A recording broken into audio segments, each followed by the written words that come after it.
the topic of CIFRS 15 revenue from contract with customers.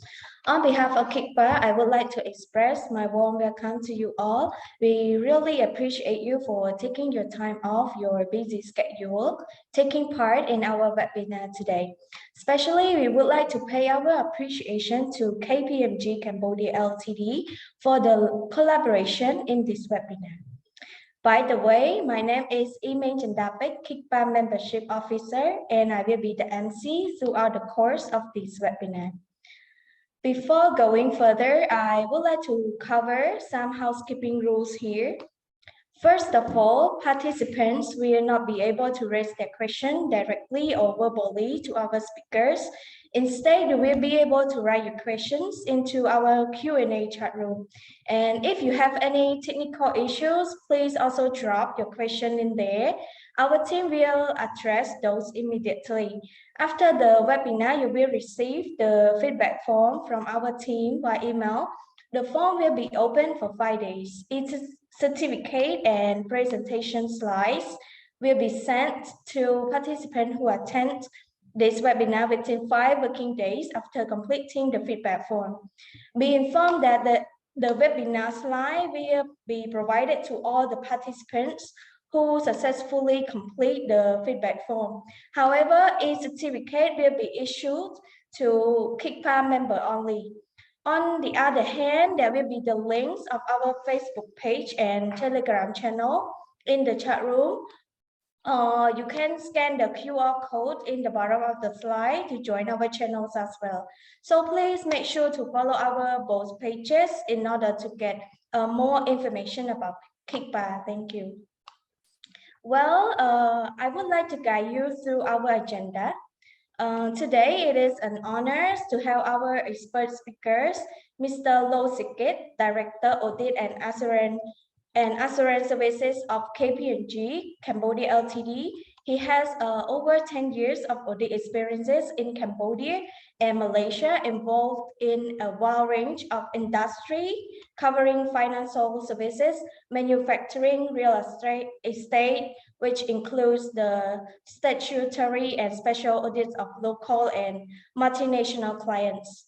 He has also involved in coordinating, planning, and delivering technical training both with KPMG Cambodia and towards external stakeholders, mainly in relation to IFRS for SMEs application.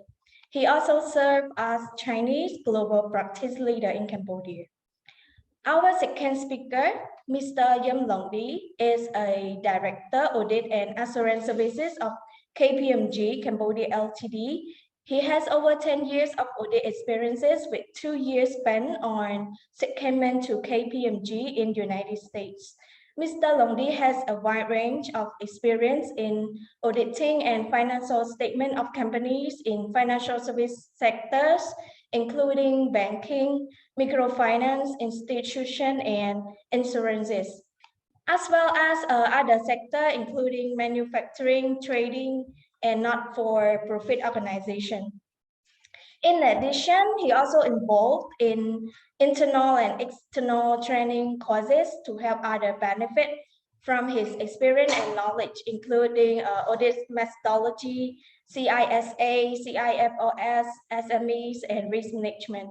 Now, without further delay, I would like to invite our both speakers to guide us through the objective introduction to CIFRS 15 5-step revenue recognition model, contract modifications, and causes, and other application guidance. Well, our speakers, the floor is yours. Thank you. Thank you so much for giving us the floor, and good morning, everyone. And first of all, I'd like to thank Kickbar for organizing this event and make it happen.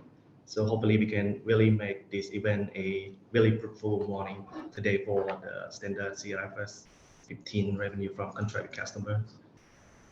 Give us 1 second. We are sharing the screen. Share that. I let's share.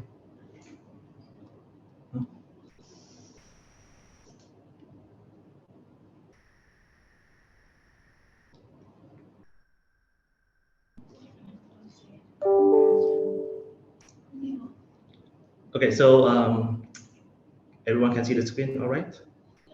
Present. Present.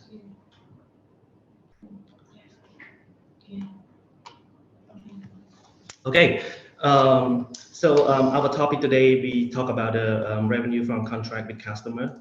So, next slide, please.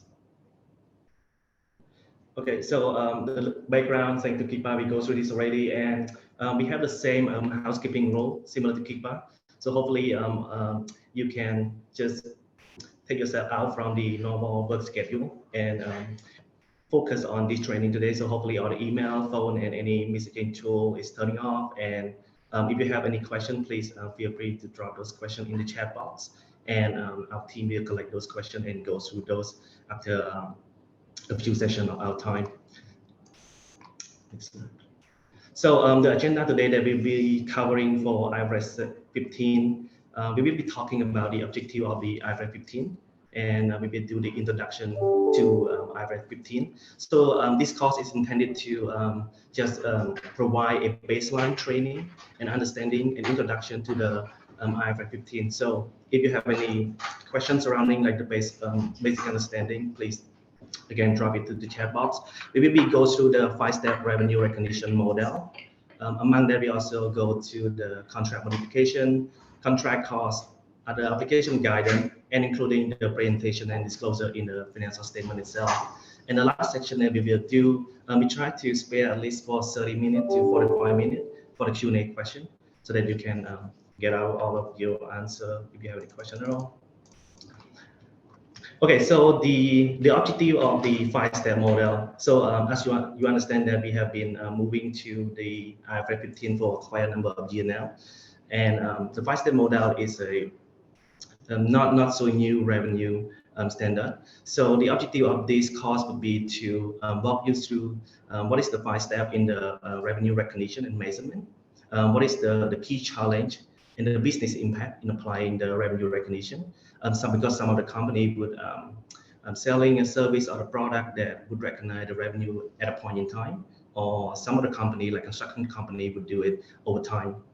So we will be go through the different type of revenue recognition and the understanding of the challenge and judgment and assumption in applying the revenue accounting. So the judgment and assumption could be vary differently from one business to another. So some of the company would have to make a certain judgment on the, for example, percentage of completion to really determine how much of the revenue that should have been recognized for their financial year. And the last part will be the objective is to at least get you to have a feeling of what is required under the standard as regard to the presentation and the disclosure of the relevant information in accordance with IFRS 15. Slide, please. Okay, so the core principle of IFRS 15 is that the entity would recognize the revenue, that it would depict the transfer of promised good and service. So the promised good and service is, we call it, in other words, is the performance obligation, which we will be go through in the step 2 of the 5-step model. So transfer the promised good and service to the customer in an amount that reflect the consideration to which an entity expect to be entitled in exchange for those goods or service. So the consideration is the amount of money or any economic benefit that we exchange hand when one company selling one product to the customer. So the consideration would be the amount in dollar amount or whatever equipment or any in kind that would exchange hand in that business transaction. And the customer is the party of the contract with the entity to obtain goods and service that are an output of an entity ordinary activity in exchange for the consideration. So if I were to give an example, for example, like entity A, which is in the business of selling the commercial property to the market. So an entity A would sell the commercial property, and then you would have a customer like purchaser B coming in to purchase that commercial property. So that kind of transaction would fall into the scope of IFRS 15 because B as a customer, it has entered into a contract to purchase the output of the entity A, which is the commercial property, and entity B then would be considered as the customer of the entity A. So as regarding to the scope of IFRS 15, certain type of contract is not fall under the next slide, please. Next slide. Certain type of contract would not fall under the scope of IFRS 15. So, for example, insurance contract would typically fall under the scope of IFRS 4 currently, and starting from 1st January 2023, it would be changing to IFRS 17, which is a new insurance contract. So, for insurance contract, it will be out of scope for IFRS 15. Certain type of non-monetary exchange, it would be fall out of scope as well. Contractual obligation in the scope of another IFRS, for example, like loan to customer, especially for banking or any other company that deal with financial instrument. So it would fall under a different standard of IFRS 9.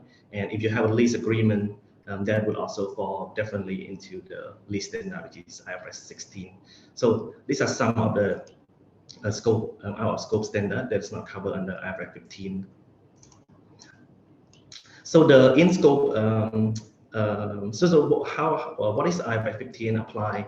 So IFRS 15 is always applied at a contract level. So, however, there are two exceptions to the rule. So in certain cases, as you can see in the pink color at the right hand side, so in some cases, the IFRS 15 only apply partially to the contract. So for example, like the customer would enter into an agreement with a bank to obtain a loan, and then also at the same time want a service of safety deposit box. So in that case, the IFRS 15 only apply to the safety deposit box because it does not related to the financial instrument. So the loan part will be fall under the scope of IFRS 9. So in the same contract, so there could be two standards would be applicable in that scenario.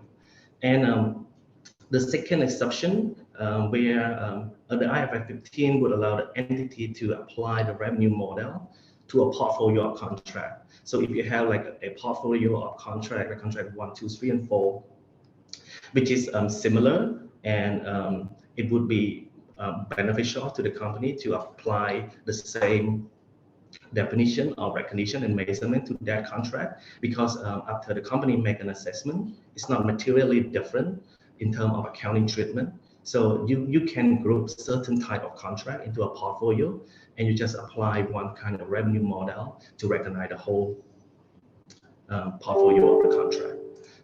Okay, so we maybe go through it more in depth in the next slide, starting from step 1 of the 5-step revenue recognition, which is the identify the contract with customer. So over to you, second, for step 1.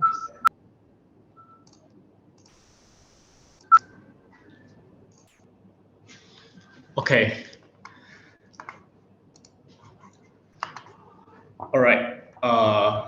Thanks, Lundi, for the introductions. And now we will go through the 5-step model overview.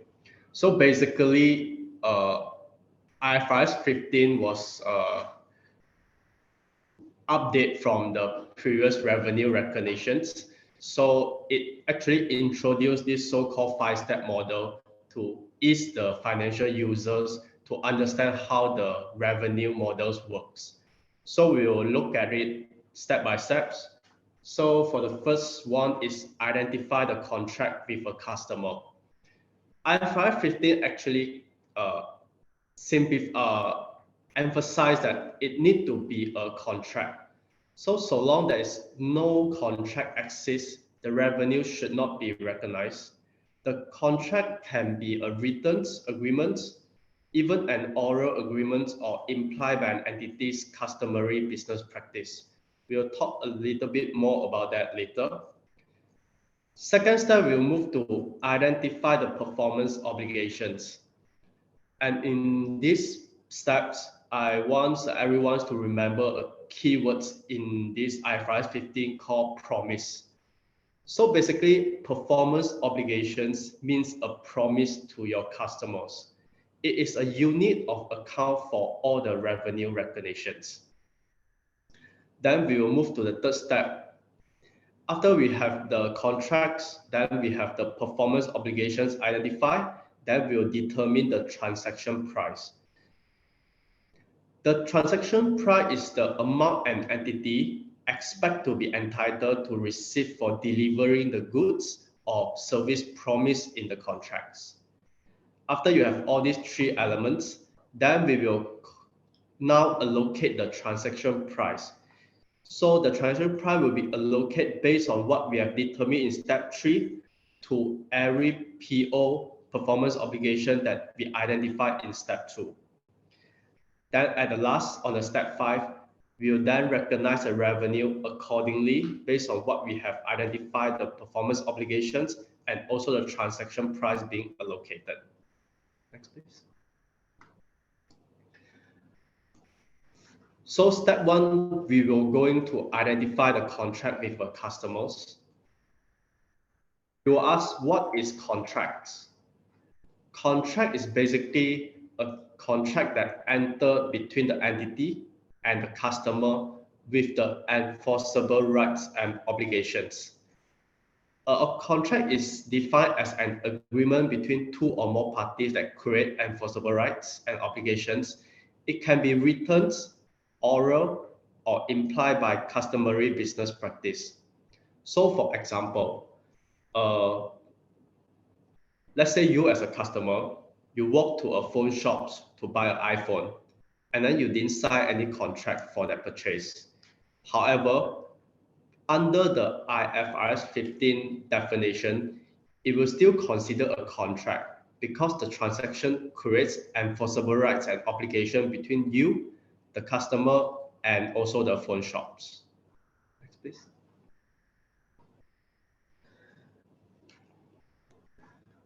And earlier on, we have mentioned that you can only recognize a revenue if the contract is exists. And when we say the contract exists, if legally enforceable, and this is the 4 criteria that we need to looking into it.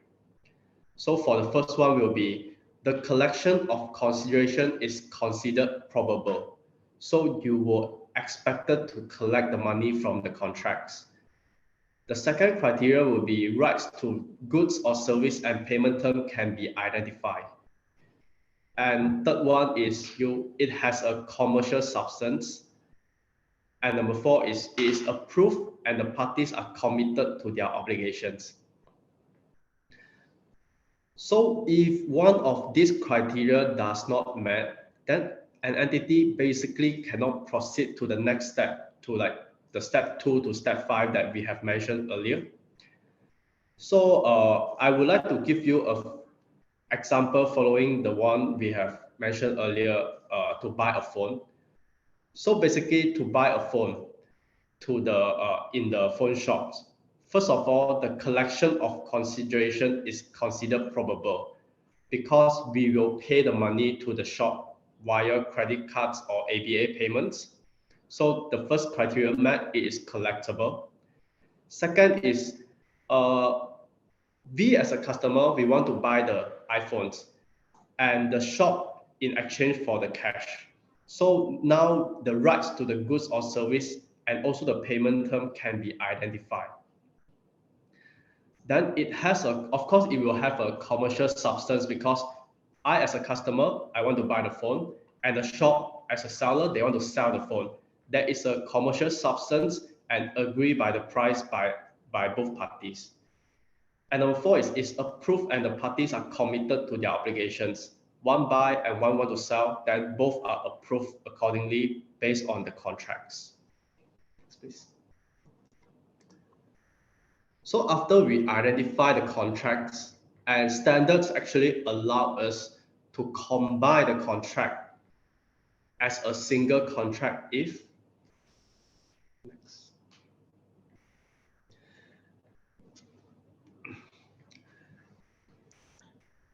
you may combine several contracts into one if first it is negotiated as a package with a single commercial objective.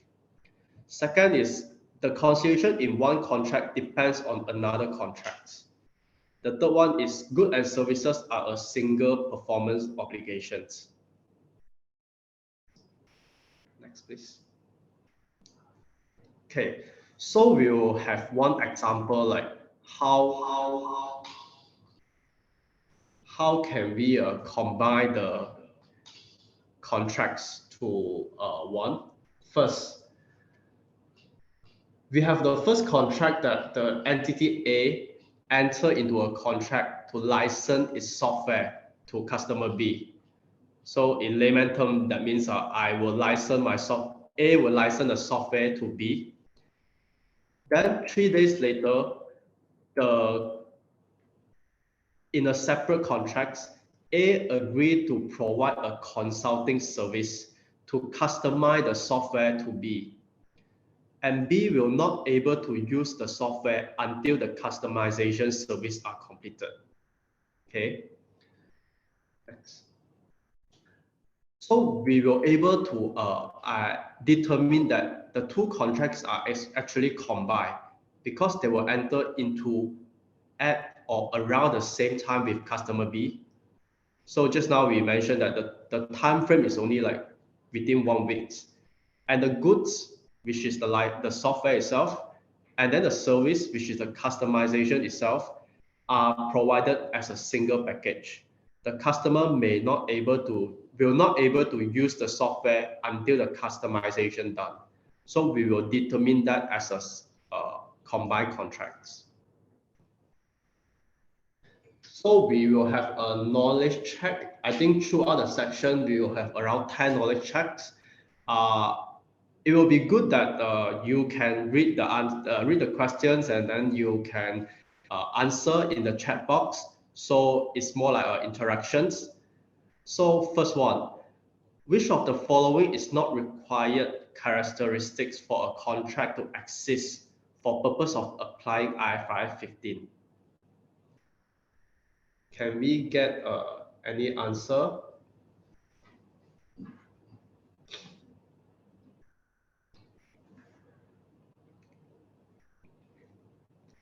Okay.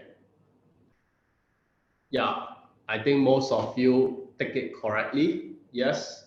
Following the introductions on the set one just now, stated delivery terms is not one of the criteria, the characteristics, but it may be helpful for us to identify each party rights to the goods and the payment terms and establishing that a contract does actually exist. All right.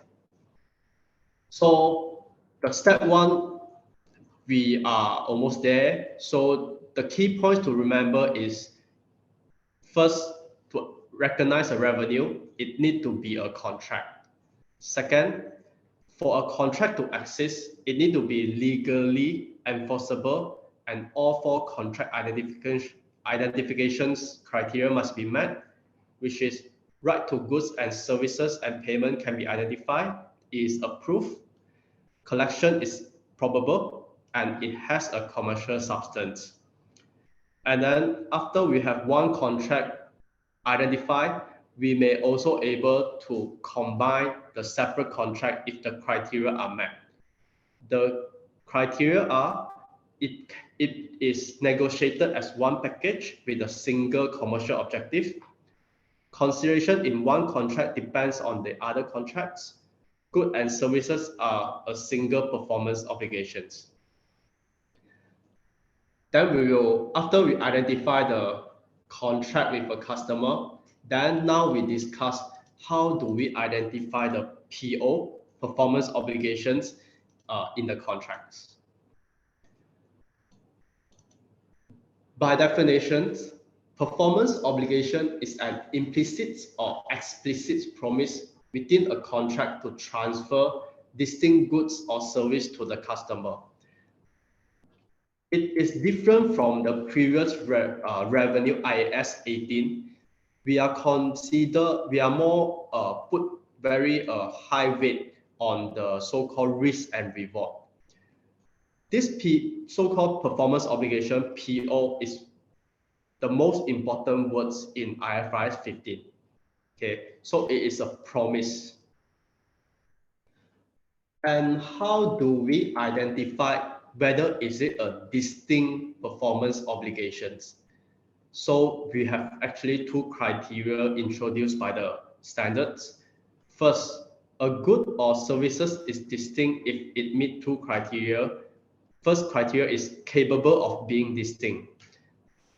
Example, a customer can benefit from the good or service on its own or together with other readily available resources. Okay. Then the second criteria is it is distinct within the context of the contract. What it means? That means the promise to transfer the good or service is separately identifiable from other promise in the contracts. The next slide will actually telling us that this factor may indicate that the good or service are not separately identified. So first, the entity provide a significant service of integrating the goods or service with other goods or service in the contract. That means this good or service within the contract is actually pretty much integrated. Then we will indicate that this good or service are not separately identified. Second, the good or service significantly modified or customized. The third one is the goods and services are highly interdependent or highly interrelated with other goods or services. So for example, maybe you look at the words, it's kind of complicated, but in layman terms, so when we look at the contracts, and so long sometimes the contract may not only solely for a goods, it will be also a services. For example, when we manufactured products and we also perform the delivery service, this two is actually indicated there's two PO. However, in certain contract or certain scenario, the goods and the services may not able to separately identify. Then we actually can see as one PO. So this is the roadmap, the decision tree. So let's say if the two criteria are met, then basically we can identify the distinct performance obligations. If this is not, then we will combine with other goods and services and look at one. I would like you to clarify is that on the step one, we are looking at different separate contracts, and we determine that whether this contract can be combined. That is on a contract level. And over here, it is within one contract, we look at several performance obligations, and then we consider whether can we combine the performance obligation into one. So it's two different perspectives. Maybe we should look at an example to let you have a better understanding on whether this is a single performance obligations or can we combine it as a one distinct service and goods. So for example, you look at here is the contract basically is a contract to build a house. So within the contracts, we will actually have several performance obligation, several works to be done. So we will have the bricks works, and then we will also install the window, and then we will do all the fittings, and then included the construction service. And the question is, which of the following goods and services are actually capable of being distinct?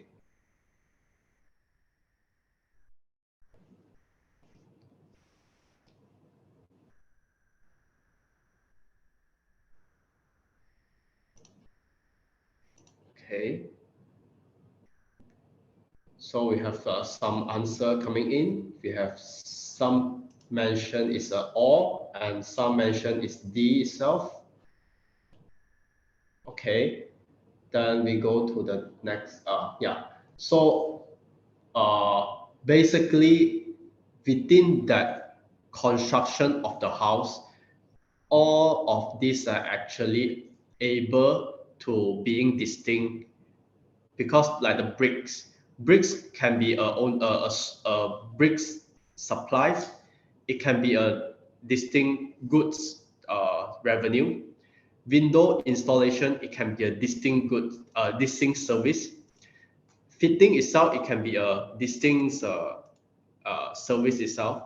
And then construction service is like it also can be distinct. So we will look at the next slide. So one of the first criteria is whether it's the benefit on its own or with other resources. So basically, each material could be used with another readily available items. So brick itself, it can be used by itself, or it also can be work together with other performance obligations. So for the first criteria, it actually meet to be distinct performance obligations. However, when we come to the second, the goods and services of all these four items is actually not separately identifiable, because the brick work itself does not actually contribute. Like we as a customer, when we buy a house, the brick itself actually we will not able to get any benefit from the brickworks itself. It need to be combined, all the brickworks, window installations, fittings, including the construction service. Only then we as a customer able to obtain the economic benefit from all this service as a whole. So next please. So in conclusions, the construction service, usually we will look it as a single performance obligation, regardless of there's different milestones or different items within the contract itself. Then we look at another example. Now we have the contract to purchase the machines, and also with the standard installations. So the installations are also provided by the third-party provider. Then we come to the knowledge checks. How many performance obligations are there in the contracts? Okay, we have some answer coming in. Oh, we have A and B. Okay. The answer is actually B. And on the next slide, we will explain why. Okay, first, it of course meet the first criteria because machine and the installation both can be used with other available resources. And the second criteria is the more important one is there's no significant integration service. Imagine that if you, let's say you buy the machine back to your house, and you actually can get another company to help you to do the installations. So in this scenario, there's no significant integration service. Then at this point, the installation is basically a standard service, and the installation and machine are not highly interrelated.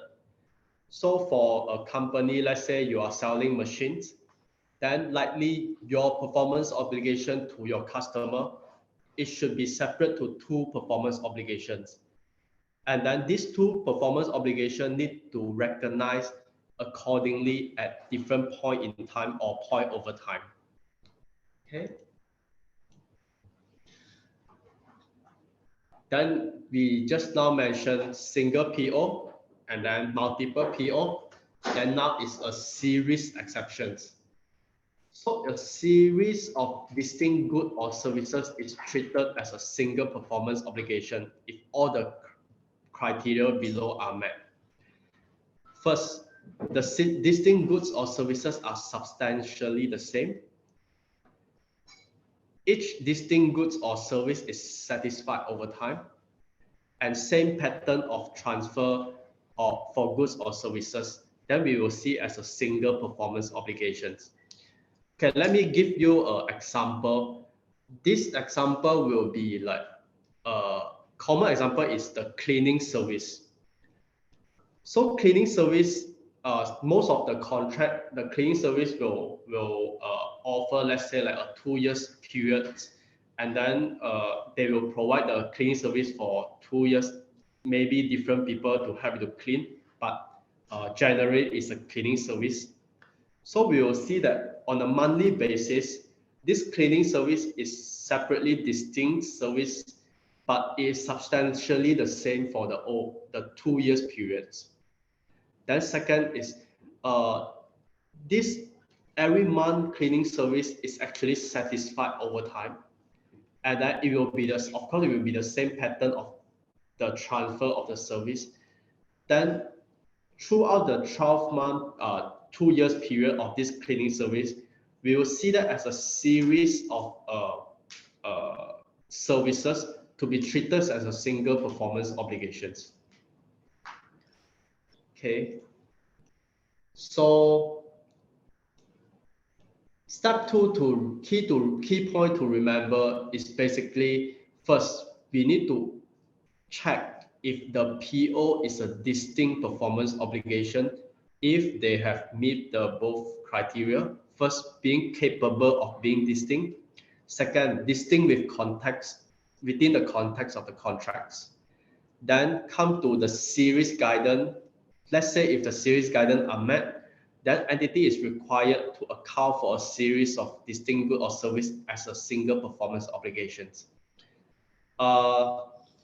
We will move to the next one.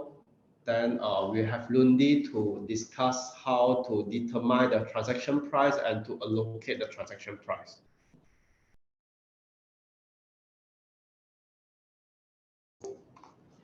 Thank you, Sakit. So right now we are in the step 3 of the determine the transaction price. So just imagine you have a contract with a supplier, or you have a contract with a customer. So the first one is to identify whether you have a contract. And then the second would be, what is the performance obligation under those contracts? Would it be a service provided under those contracts? What kind of good they provide under the contract? And then the third step right now is to determine how much is the transaction price. So what is the transaction price? The transaction price is an amount of consideration. So the amount of consideration, the amount that you would have to receive and the customer would have to pay to exchange a good or service. It's an amount of consideration where an entity expects to receive under the contract in exchange for the delivery of the goods or the service to the customer. So if you imagine in your own economic environment or your own nature of your business, so the consideration promise, it could be fixed amount. So fixed amount, if you would have, like, you would just fix it at a certain amount. So you would purchase an equipment. So you can give a previous example on the iPhone. So you would purchase an iPhone at a cost of $1,000. So that would be a fixed amount. The variable amount, it could be vary, depend on many various factors, which we go through in the next slide. So when does okay, so this is the part where we determine the transaction price. So the transaction price including the fixed amount, of course, and the variable consideration, and consideration payable to the customer. So that would be a reduction to the transaction price unless it is payment for distinct good or service. I see in the chat, I saw one question asking about the discount. So the consideration, the discount would be considered as a consideration payable to the customer in your scenario. So for example, you would sell a product of, let's say, $1,000, and then in that product you would tell the customer that if you were to settle me back within 15 days, you would receive 10% discount, for example. So, and then in determining the transaction price, you would determine whether it is likely that the customer will coming back and pay within the 14 days or not. So if, let's say, the management has made an assessment and has come to a conclusion that the practice of customer paying back within 14 days is a norm, it's really common, it's normal, and it is expected and highly likely to happen. So your consideration of transaction price in that scenario would be 1,000 less the expected. amount of 100 discount. So your entry would be you recognize the revenue of 900, and then you issue the invoice of 1,000, and then the 100 different would be your contract liability until the customer coming in and settle within that 14 days. So that happened on the first day of the contract or the first day of the transaction. You have to estimate and project it how much is the variable consideration in that scenario. Going back, please.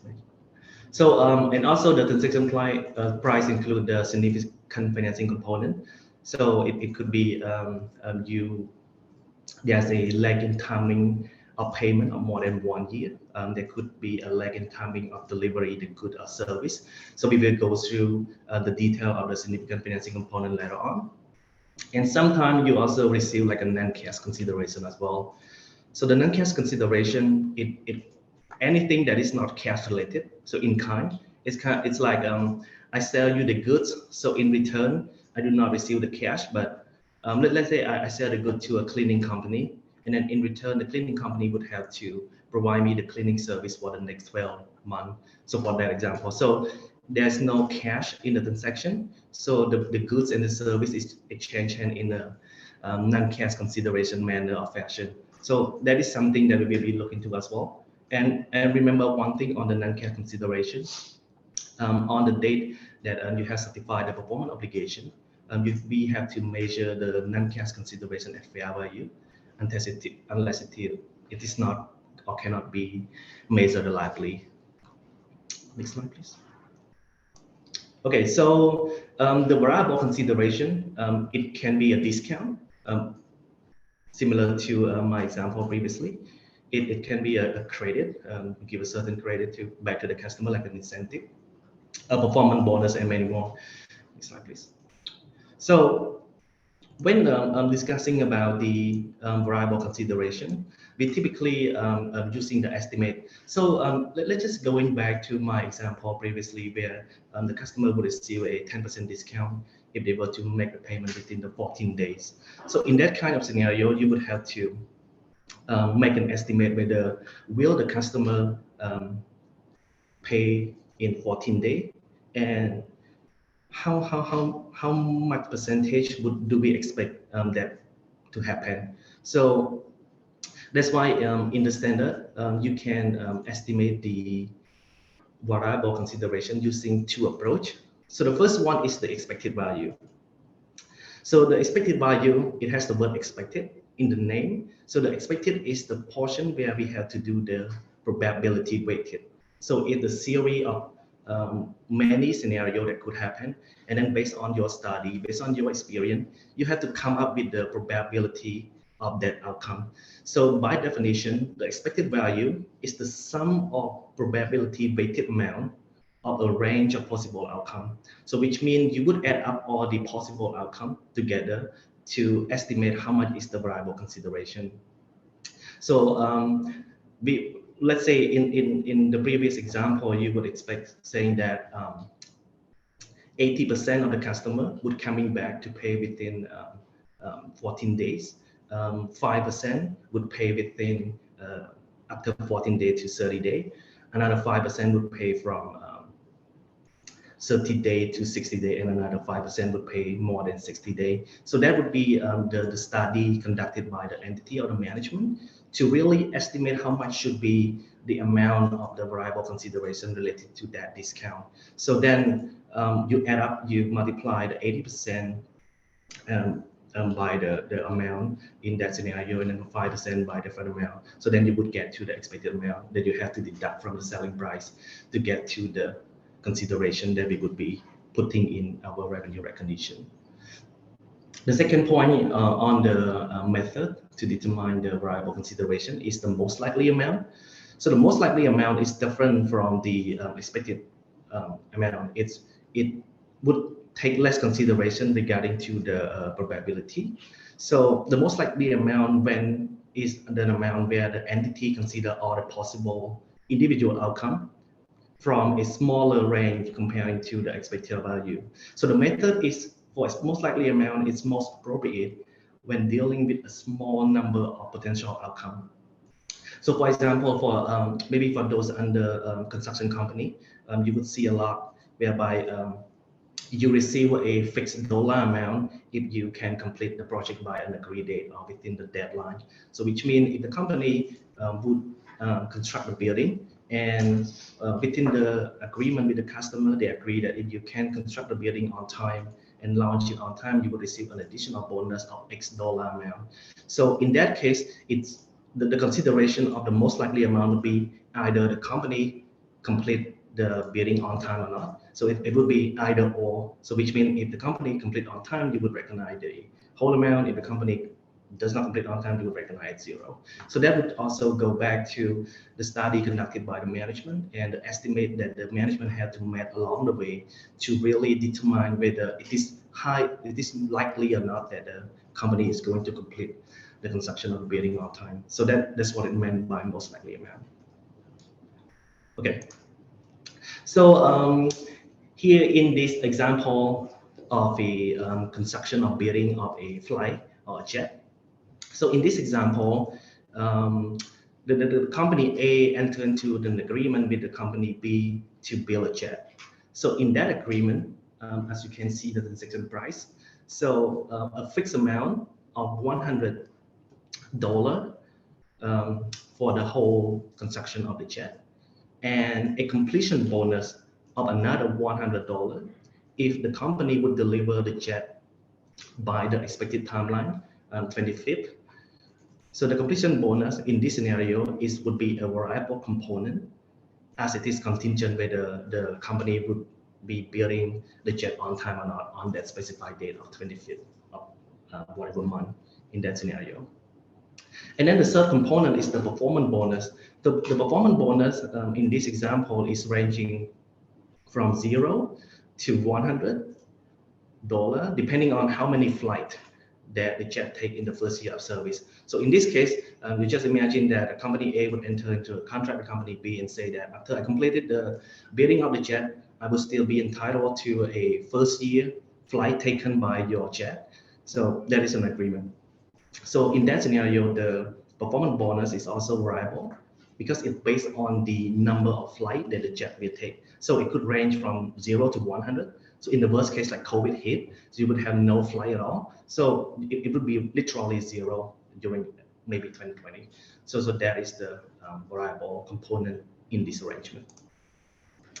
So how would the entity estimate the variable consideration in this case?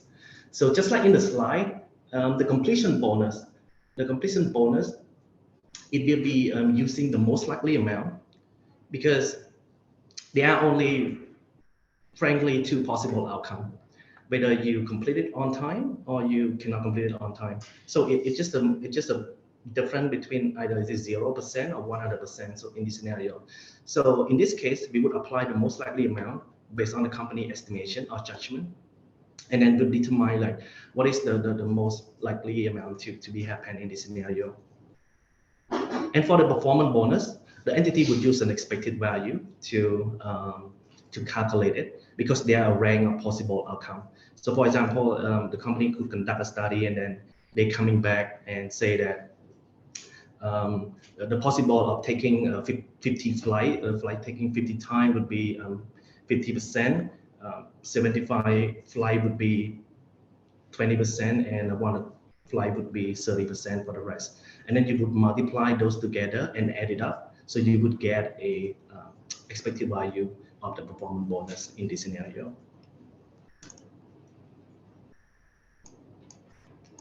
So under the estimate of the variable consideration, so the one thing that the entity have to do is that once the entity has made an estimate on the variable consideration, it does not just include the estimate in the revenue. There would be an extra step and that an entity has to go through to really determine how much is the variable consideration. So as you can see in the arrow is that the estimate of variable consideration is 100 currency unit, and then the amount that highly probable will not result in significant reversal. So this would be something that the company have to make an assessment and to conduct a study to really understand based on their previous experience or based on the industry practice, how much would be the amount that they should be recognized so that later on they would not be reversed in a significant amount. So the entity had to consider the risk and amount reverse of the revenue in the future period if the estimate turned out to be too optimistic or neutral or pessimistic. So the IFRS 15 really required the variable consideration to be included in the revenue to the extent that it is highly probable that there will not be a future significant reversal in the revenue when the underlying uncertainty is crystalline or become resolved. So that is the term for the word constraint. So on top of the determination of what method to estimate on the variable consideration, the company should also consider on the qualitative assessment. So the qualitative assessment really talk about two things. So one is the likelihood, and the second is the magnitude. So the likelihood is consider all the probability or the probable, like whether the reversal could arise based on any uncertain future like COVID-19. Magnitude really speak to the amount, like the size of the reversal. Would that be significant or not? Slide, please. This slide talking about the significant financing component. So the significant financing component, before we start this, maybe I give you an example of like, so let's say the company would enter into a contract with a customer to construct the jet just now. And let's say that the construction of the jet would take like 2 years to deliver, and the term of the payment, the customer will pay you upfront, and then you would take 2 years to deliver. So which means on the first day of the transaction, the first day of the contract happened, we have received, the company have received an amount, a certain amount from the customer already, and then the performance obligation in this contract is only certified when the company deliver the jet to the customer, which is going to happen 2 years later. So the timing different in this example would cause a significant financing component, which means we kind of receive a loan from the customer in a sense. So that is the, and to really take into account like how much would be the value of this consideration after the 2 years. So a interest rate or time value of money would typically play a role in determining how much would be the actual consideration in this scenario. So the financing component can happen through many scenario. So just like in this slide, there are some indicator that we can know that whether there is a significant financing component or not. So the transaction price comparing to the cash selling price. So which means, so for example, if you would sell something in installment.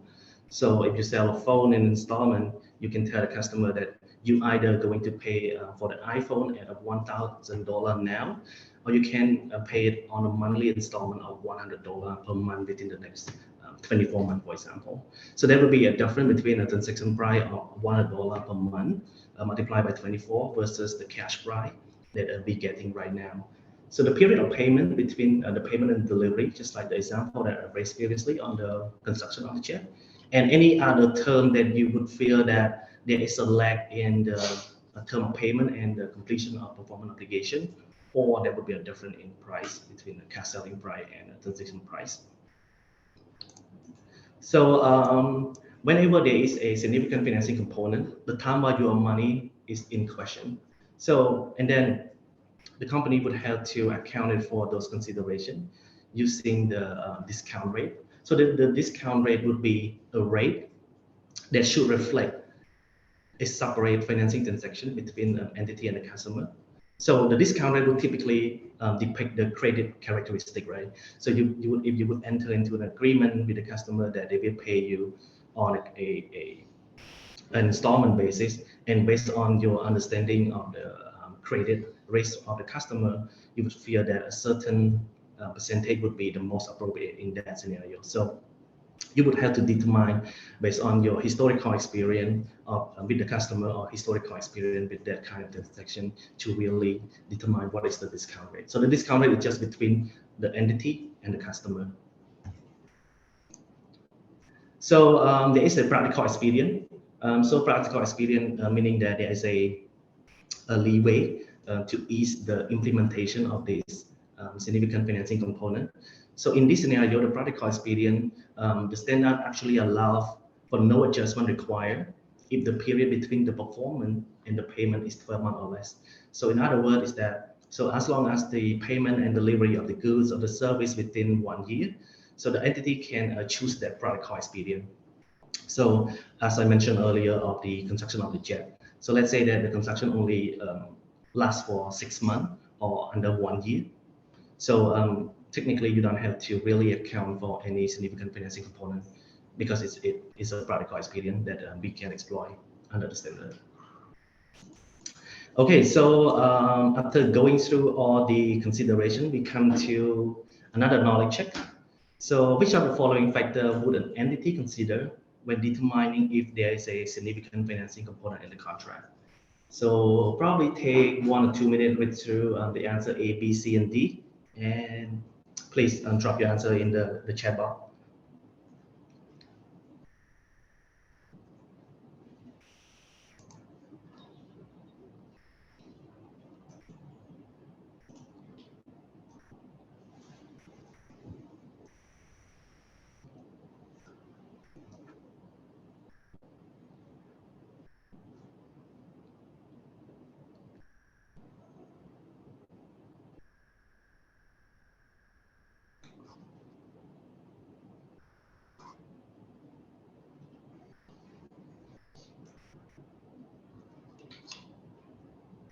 I see the answer is coming in. It's ranging from A and B and all. B, B, C.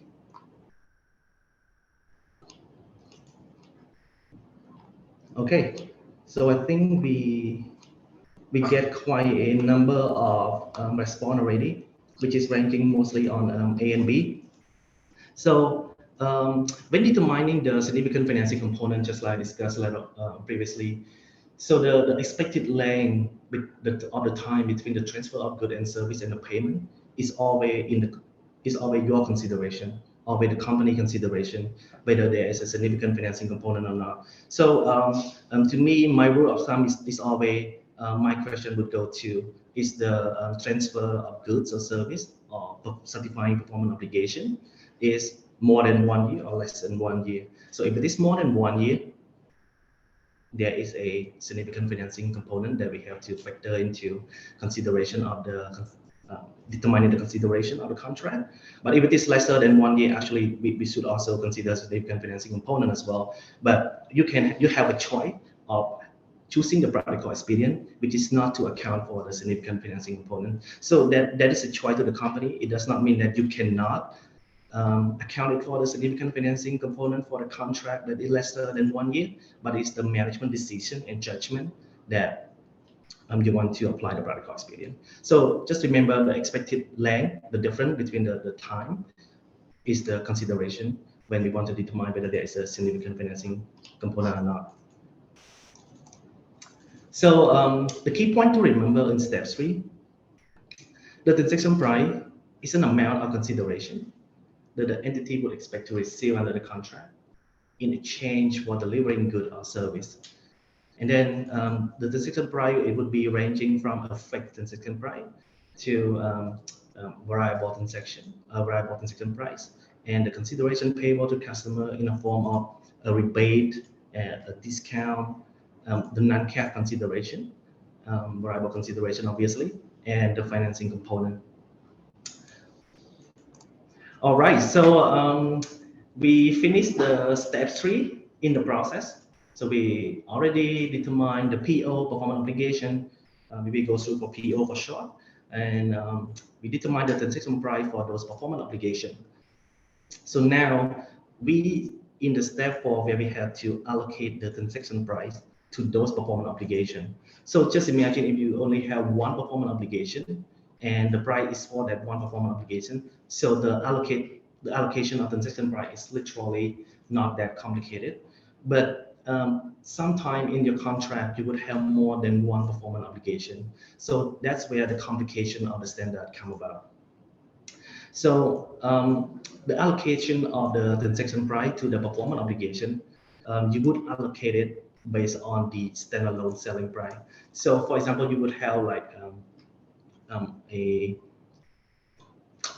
contract where you would bill an equipment for the customer, and also you would provide a service like a maintenance service to maintenance over those equipment for a certain period of time, let's say for 24 months. So now you would have a two separate performance obligation. One is delivery or completion of building that equipment, and the second performance obligation would be probably a series, meet the series guidance, and you would distinct it as another performance obligation, which is to provide a maintenance service for those equipment over the period of 24 months in exchange for a fixed amount of dollar or whatever amount of consideration. So in this case, like how much would be the standalone selling price of each transaction? So in your contract, probably you would have like a one bundle consideration or one bundle cash selling price. So then you would have to allocate that one bundle selling price to how much should I, for example, the previous scenario, you would charge 1,000. So you would have to allocate the 1,000 to how much should be the selling price of the equipment and how much is the consideration for the service performed over the next 24 months. So this is to allocate that. And how to allocate that, you would look at it from, if I were to sell the equipment alone, how much would I charge for that equipment? And if I were to sell the service alone, how much would I charge for the service of maintenance over the period of 24 months? So that's what it means by allocating the transaction price to the performance obligation. So you would base on the standalone selling price. And the best standalone selling price is the price that you sell to your experience, based on your experience or based on your master price list. So that would be your starting point of determining the standalone selling price. For the most part, it's not that complicated to really determine the standalone selling price, because maybe even in Cambodia, it's really pretty straightforward in this scenario. So just like we discussed, the determination of the standalone selling price. So the best evidence would be the observable price. So the observable price is that the actual price that you receive from your previous sale of the same good or service. So that would be your observable price. So there may be some cases where the observable price is not available. So the standard is actually give you some of the example for you to really estimate like how much should be estimate for the price. So on the first method, you can do the adjusted market assessment approach. So in this method, the entity or the management would typically evaluate the market in which the good or service are sold and estimate price that the customer would be willing to pay. So for example, like you would purchase, you would sell a internet service to the customer, and your typical internet service would be for 12 months for $1. And then the customer coming in and then they want to purchase the internet service for 5 years. So then you would have to really use your currently master price list of $100 for 12 months to really adjust all the inflation or the market condition or the any economic factor that would impact the consideration for the next 5 years in determining like how much should be the standalone selling price for the period of 5 years for internet service. The second method that the company can apply for is the expected cost plus a margin approach. So it's in the name. So in this approach, the entity would focus on forecasting or estimating the expected cost, how much would be the cost to certify that performance obligation. Then they would add on a certain margin. So for example, in constructing the equipment, you would incur cost of X dollar amount. And in that kind of transaction, you typically expected a 20% margin, 30% margin. So you would start with your cost, you estimated the cost, and then you would add up with a certain margin to get to the transaction price or the standalone selling price. And the last approach and not usual approach would be the residual value. So the residual approach would be the approach where an entity, they would subtract all the observable standalone selling price from the total transaction price, and then the remaining price would be the amount that they allocate to that one performance obligation. So in this scenario, the example would be, it would be the first time that the company sold a product or sold a service to the customer, and they don't know how much should be the transaction price because this is the first time that they do it in this arrangement, or they maybe even outsource it from the third party. They don't even have the good or the service, so they really have no idea how much should be the amount of the standalone selling price. So in this case, they can apply the residual approach after taking consideration of the other performance obligation and the transaction price.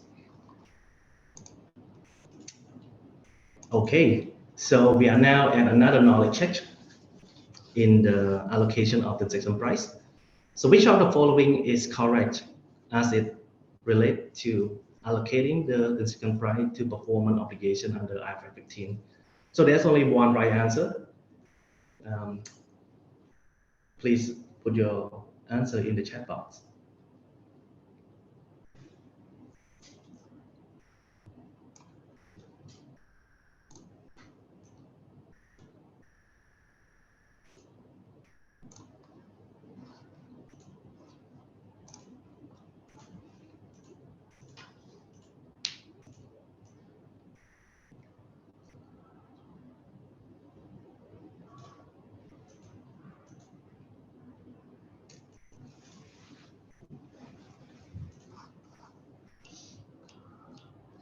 Start to see the answers coming in. It's between A and B. All right, I think we get quite a bunch of numbers on A and B, and mostly B. So B is actually the correct answer in this knowledge check. So always remember that if the observable market price are unavailable, there are the other approach available to determine the standalone selling price. So the other approach would be the adjusted market, the cost plus margin, and the residual approach. So let me give you an example in this scenario where we have to estimate the selling price. So in this scenario, the company entered into a 2-year contract to sell a phone and a data plan to the customer. So under this 2-year contract, the phone and the data plan is sold as a bundle together for an exchange or consideration of $650. So at the start of the contract, the customer would receive a smartphone, which is, for example, an iPhone. And over the period of 2 years, the customer would be entitled to a data plan, call a text plan of a certain amount. So the company, which is the telecommunication company, they would provide a contract, and also at the same time, they would sell a phone separately as well. So when they sell the phone separately, they typically charge for $350 in the example. And for the data plan, they typically only charge for $15 for the period of 12 months. So this is their standalone selling price. And the company does not have any product that sell the data for the period of 2 years. They only have the 12-month plan, which they charge $15 per month. So in this case, as a smartphone is sold separately by the company, there is an observable price of $350 that the company normally charge to the normal customer. So this $350 is an observable price that we normally see in the company after doing the assessment. They have this in the master price list that they sell it for $350. So this $350 is literally and more straightforward. It's just an observable price. So this would be the standalone selling price of the phone. So now going to the data plan.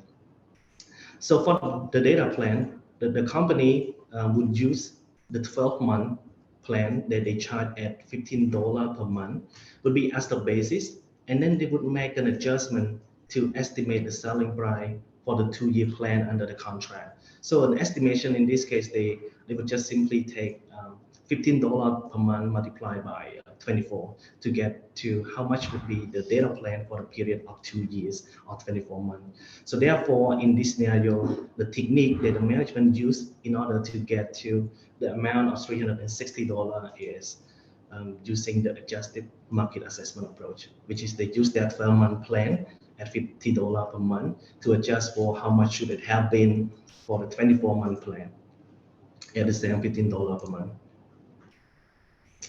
So in this particular example, the management does not use any cost plus or residual because it is not appropriate as there is a observable price and there is an adjusted market price that they can use, which is more suitable to this circumstance.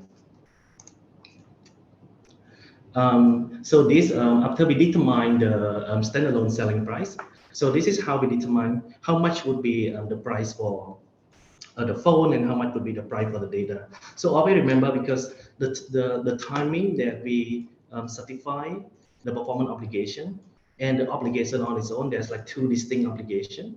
One would be the selling of goods. The second would be the selling of the service. So the selling of goods, it would be meeting the point in time revenue recognition, because upon signing the contract, or may not even signing the contract, upon paying to the company, the customer would immediately and simultaneously receive the phone after the transaction is concluded. So the point in time of revenue recognition is literally at that point that the company makes sale.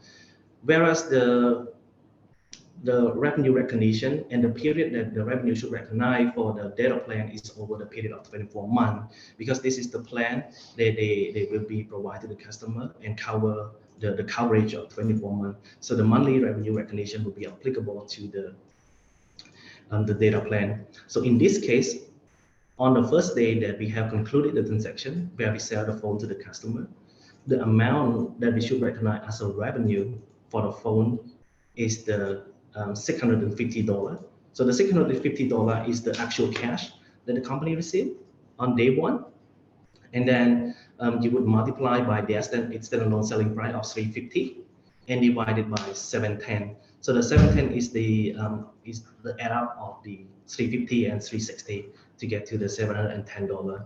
So which you would get a result of $320.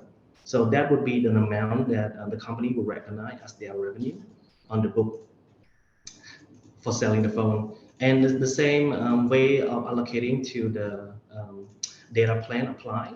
So you would take the same 650, but this time you multiply by 360, which is the standalone selling price of the plan for the period of 24 months, and then you would divide it by 710. So the amount of $330 would be the revenue amount that the company would be recognizing the revenue over the period of 24 months. So the method, the company can divide by 24, and then they would recognize like equally on a straight line basis to recognize the revenue over the period of the plan.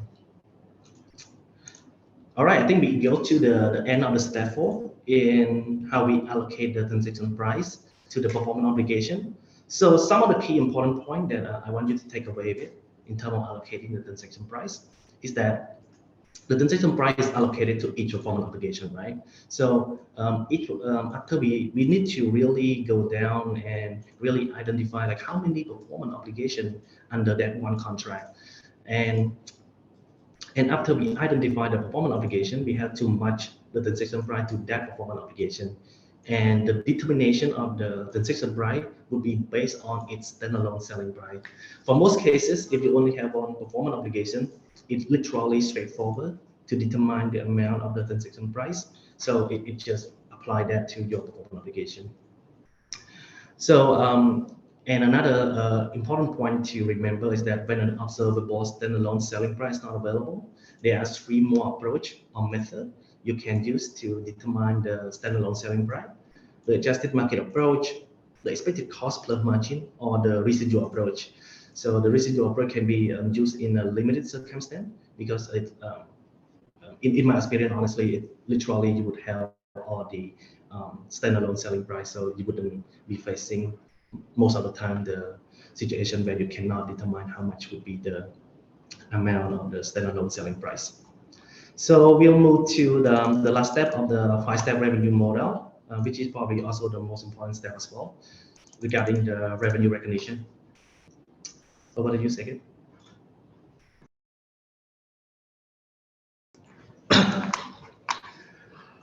All right.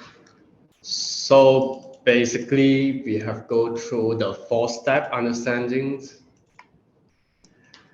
Then basically, I saw there's quite a lot of questions from the meeting chats.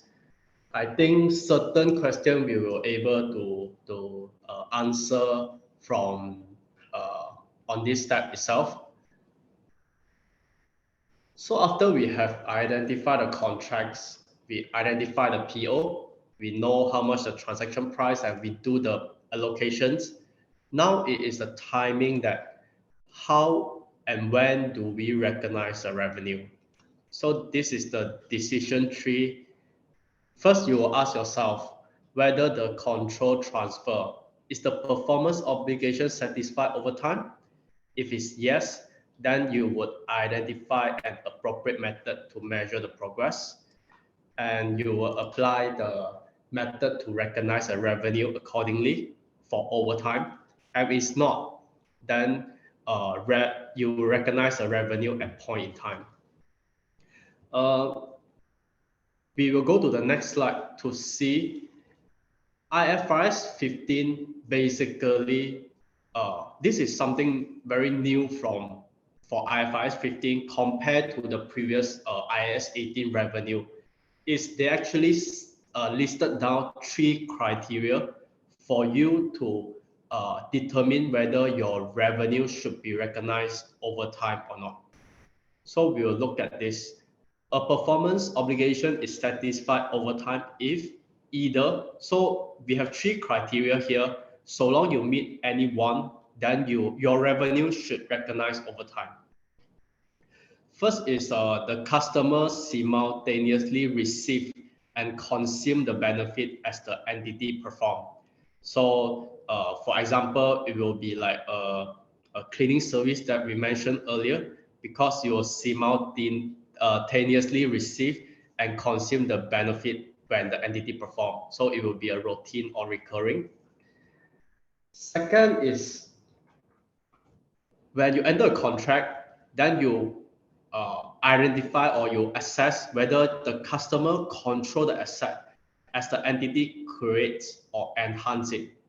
For example, it will be like asset built on customer side. So most of the construction contract, it will fall under this criteria, which is the contractor will enhance or perform the construction service to enhance the assets, and at the same time the customer is always control the assets. So so that's why we will say that most of the construction company will fall under this. Or in another scenario would be let's say you have a software, then you will get a experts come to customize your software on a on a certain period. So in this scenario, you as a customer, you will also continuously control the software assets as the expert help you to enhance certain modifications. Okay, then we go to the third one. This is the if you read through the revenue basis of conclusion, you will actually notify that the third criteria is an additional criteria from the previous two. That means that when the revenue standard first set, the performance obligation satisfied over time, they only set 2 criteria, which is criteria 1 and criteria 2. And then until certain comment came to the ISP, then the committee actually set this the third criteria for the user to identify whether your performance obligation satisfied over time or not. So this will be the entity performance does not create an asset with an alternative use, and there is a right to payment for performance to date. So you need to see that there's two elements in this criteria tree. First, the asset must not have alternate use. That means that the supplier will not able to sell this whatever products that they have created to another company. This is like a very specialized products. And second is the entity must have a right to payment for performance to date.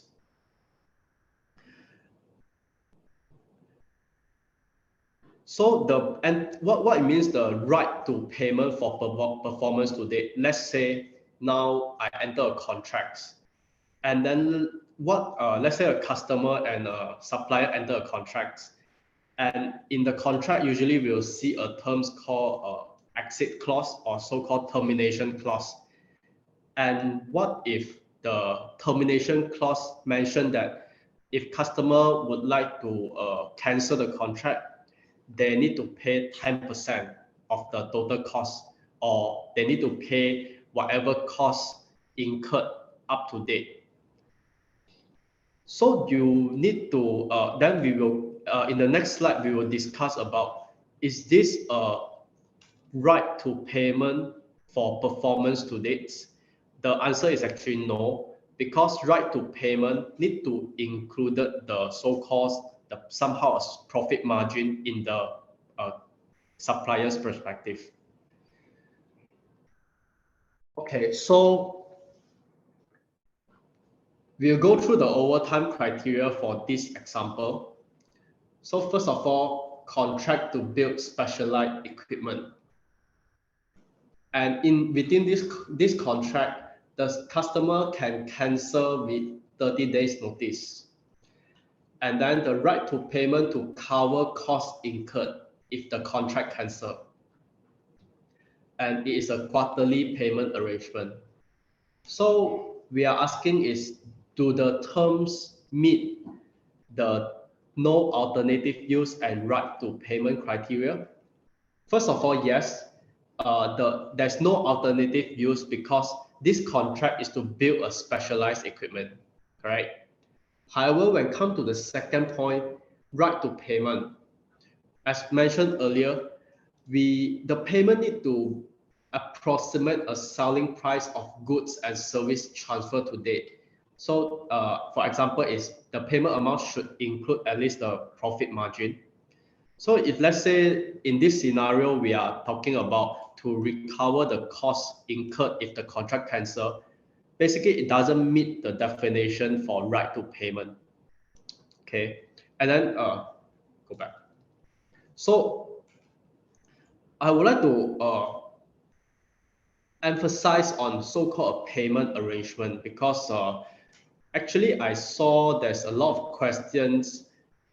Actually, they more concerned on what if I already invoice the clients or I bill the invoice based on certain time frame. This basically do not directly decide how your revenue be recognized. It will be part of the consideration whether is it overtime or you recognize your revenue over time or point in time. So one key message is how the payment arrangement it doesn't really decide the revenue recognition. We still need to go through the 5-step model and we determine when the promise has been achieved and when's the right to use, the right of control have been transferred to your customer. Okay. So we have a knowledge check. Which of the following are criteria that indicate a performance obligation is being satisfied over time? Yeah. Can you drop the answer?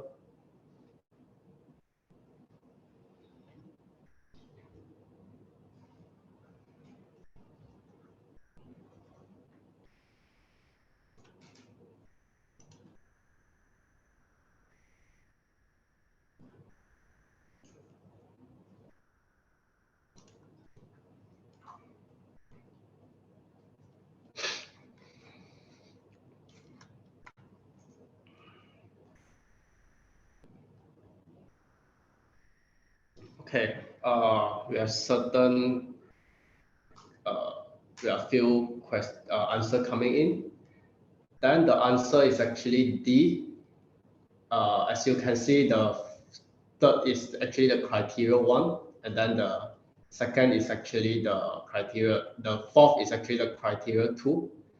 So you will see that if, let's say, for the first items, the customer receive and consider benefit at the end of the contract, that means it doesn't meet the overtime at the first manner. Second is the asset being created have alternative use to the selling entity.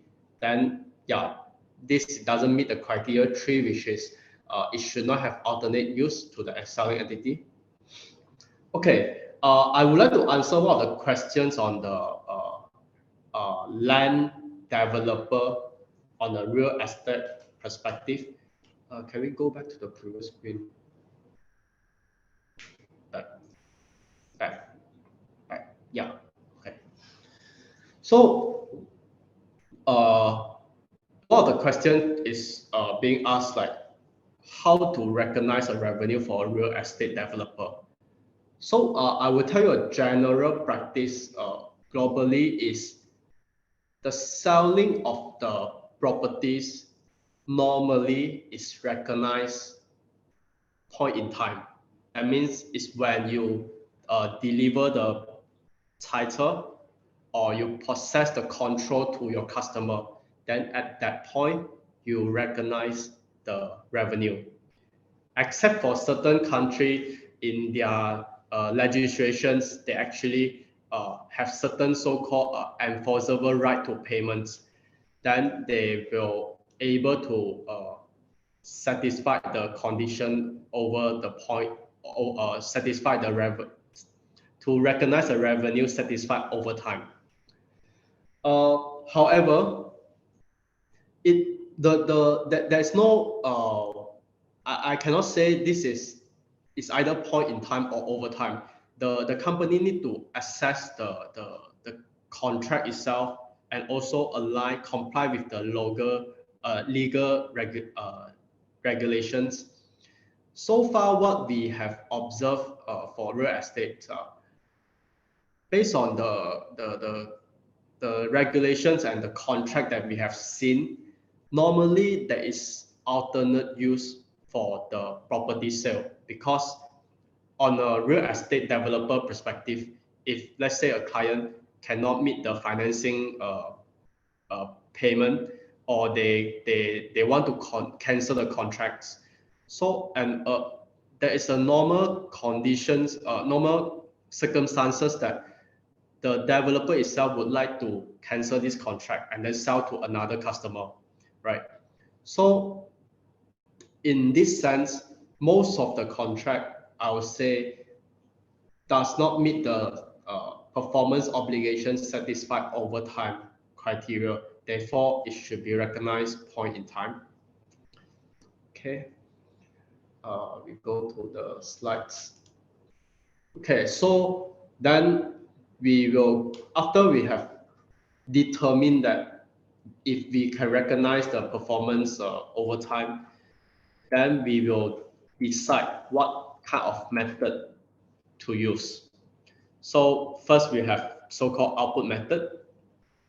It depends on the survey, milestone and unit delivered, or we can base on the input method, cost incurred, labor hour, machine hours. So I saw one question is on how do we recognize the revenue progressive? Let's say if you meet the first one of the first three criteria for you to recognize revenue over time, then it is okay for you to recognize progressively based on your performance. And one of the these two is the method that you can use. And one of the question asks, can we recognize our revenue progressively? The answer is yes, if you meet the criteria, and you can use the so-called input method. I think input method is more reliable method to observe your progress, because internally the company will have so-called budget costs, then you were actually able to estimate the so-called your progress internally with certain supportings. And someone will ask me whether, or can I decide input method or output method, and it make it a so-called accounting policy choice. From standard perspective, this is actually not a accounting policy choice, because standard actually required the financial user to determine which method is more reflect the performance. So for example, milestone reach. In certain scenario, or in most of the scenario, the milestone not really decide the actual performance, because certain milestone they will put that like upon signing contracts, or upon agreement. It's more on a contract level. So this milestone actually does not explicitly reflect the performance of the company. Therefore, if you are being audited or somehow that your financial record was checked, then likely the reviewer or the auditor will ask you like, how do you determine that this milestone reach reflect to your performance? Okay. Then while we are using input method, please also consider any uninstalled material or wastage and inefficiency. We also need to emphasize on this one is because, for example, the construction industry, we actually observe normally the company will expand off and will put all their purchase, let's say the raw materials and whatever goods, to their cost to calculate the so-called percentage of completion. This is basically not allowed by the standards, because in standards perspective, the uninstalled material is it doesn't actually not yet it actually not yet satisfied the so-called performance obligation of the customer.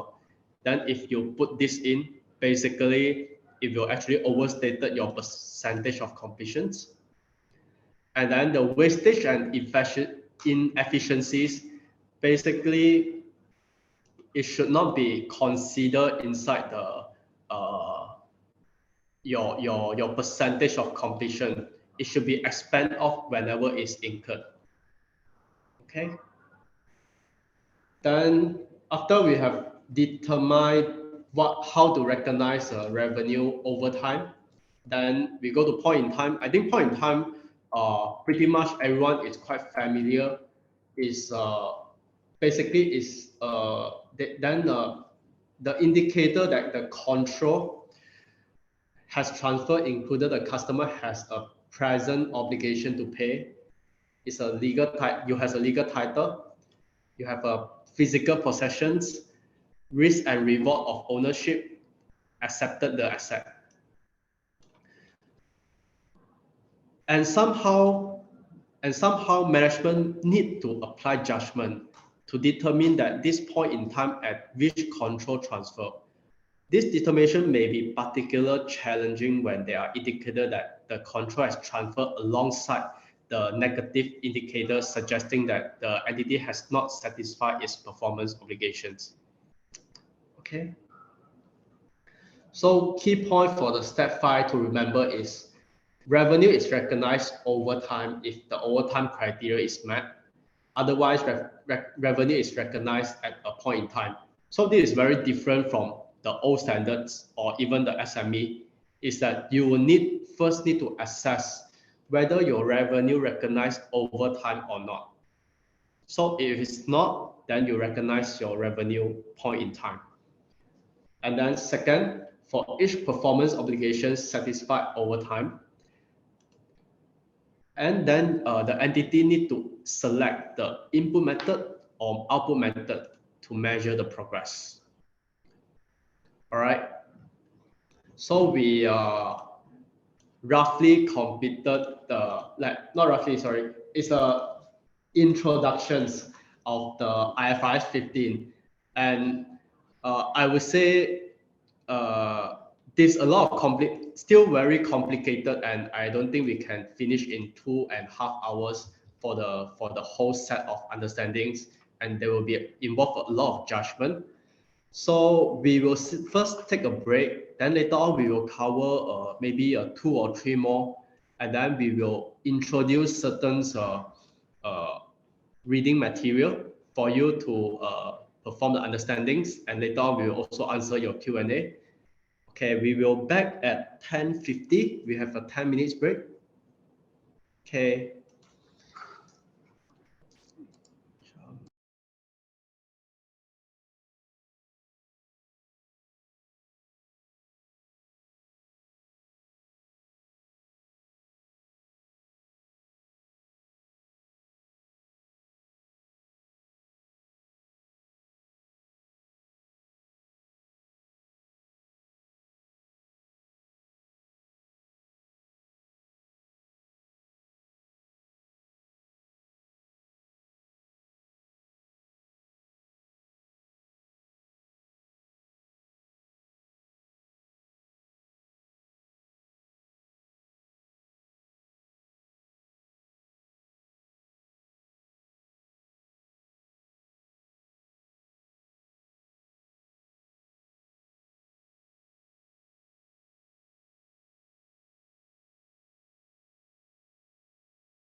Okay.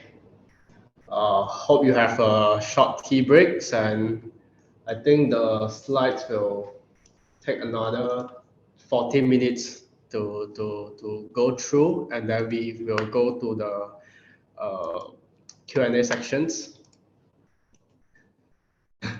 Now, basically, after the 5-step model, IFRS 15 actually split out certain topics in the standard itself. Then we will go through, I think, 2, and then the rest we will have introductions. So first, we are talking about the contract modifications.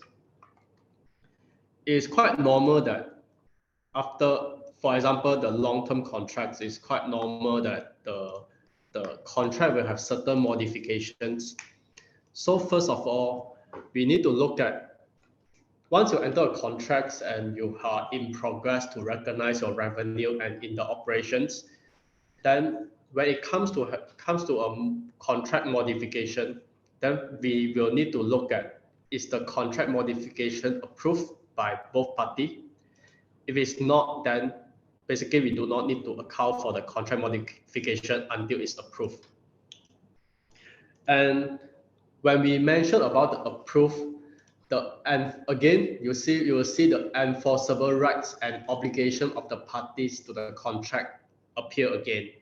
So we always looking at the legal enforceability rights and obligations to determine to account for the IFRS 15 revenue contract. And this is the decision tree. Let's say no, then we have go through earlier, we do not account for the contract modifications. And let's say it is yes, then we need to determine whether do we add the distinct goods or service that are priced commensurate with their standalone selling price. If the answer is yes, then we will account for a separate contracts. For example, this is a phone supply. Basically, a telco company selling phone to a customer. So we have this contract 1. Contract 1 stated that the supplier will sell 100 units at $10, equal to $1,000 in the first contract. And then now we have goods delivered at 80 units. That means we still have 20 more units to deliver. And then when we come, then there is a new request coming in. You can see as a new PO or a new contract requirement that they need to have another additional 50 units at $10. Then you will see that the price commensurates with their standalone price, because you will see that the $10 is equal to the first contract $10. Then we will actually account it as a separate contract. That means we will have 2 contracts in this scenario.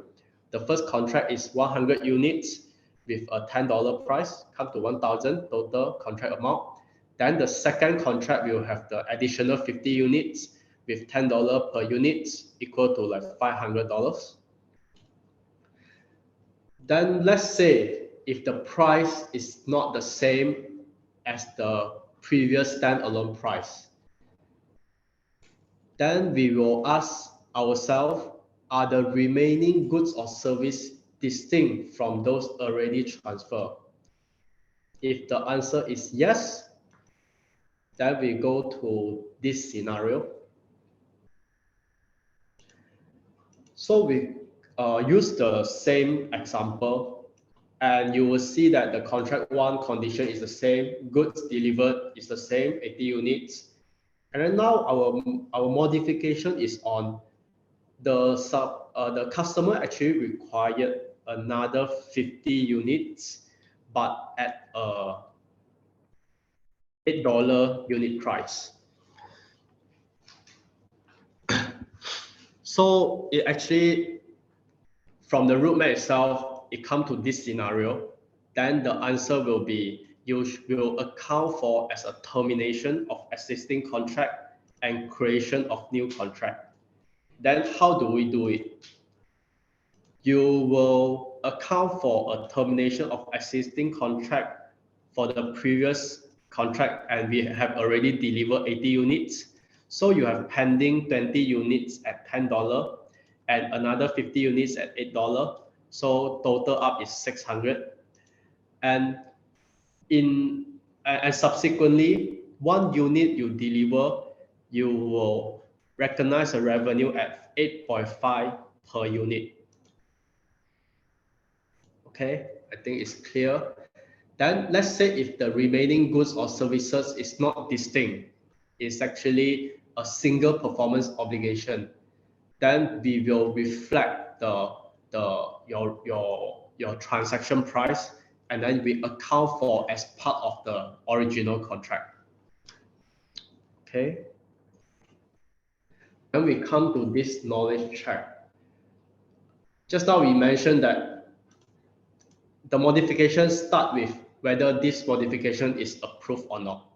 So please ask yourself which of the following is most relevant to determine if the modification is approved.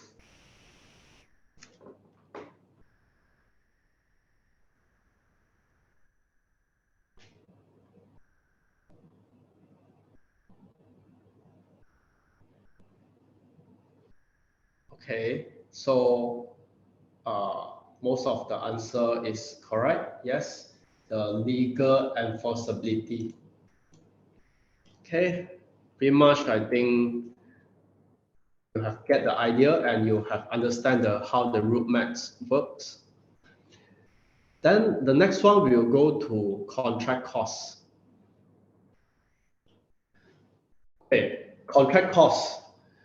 You actually found that in a standard perspective, basically we don't have a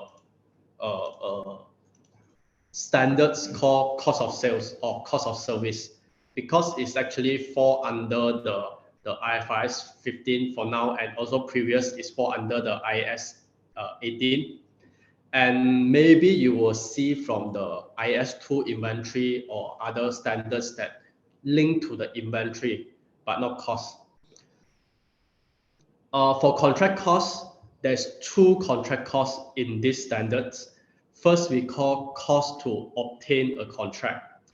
This is something new compared to the previous standards. Cost to obtain a contract is capitalized, the increment cost, if incurred only as a result of obtaining the contract and the recovery is expected. For example, your sales commissions. Then let's say your cost is incurred regardless of whether the contract is obtained, are generally expense during the periods. So you will see that the difference will be, let's say you incur certain costs, you incur a salesman to obtain a contract. So you will have the sales commissions and also the sales salary. In this scenario, the sales commission is actually it will only be incurred only if you have obtained a contract. Then in this scenario, we actually can capitalize the amount. However, in another expenses is on the salesman salary. So basically, this salesman salary, it will be expensed off because anyhow you need to pay the salary, right? So it will fall under the expense off criteria. Then the standard gives us a practical experience. What if the amortization period is less than 1 year? Then generally you can consider not to capitalize it and you expend it as incurred. This practical experience, basically, you will find it quite often happen in all the new standards, such as IFRS 15, IFRS 16. It actually gives a so-called ease of use of the standards to not do too much judgmental and too much work that you can just expend off as incurred. So we have this scenario. Overall, we have 1 year service contract, and we do incur the advertising costs. And then we have the sales commissions incurred. Should the advertising cost and sales commission be capitalized or expensed? And we have the knowledge check. You can answer it.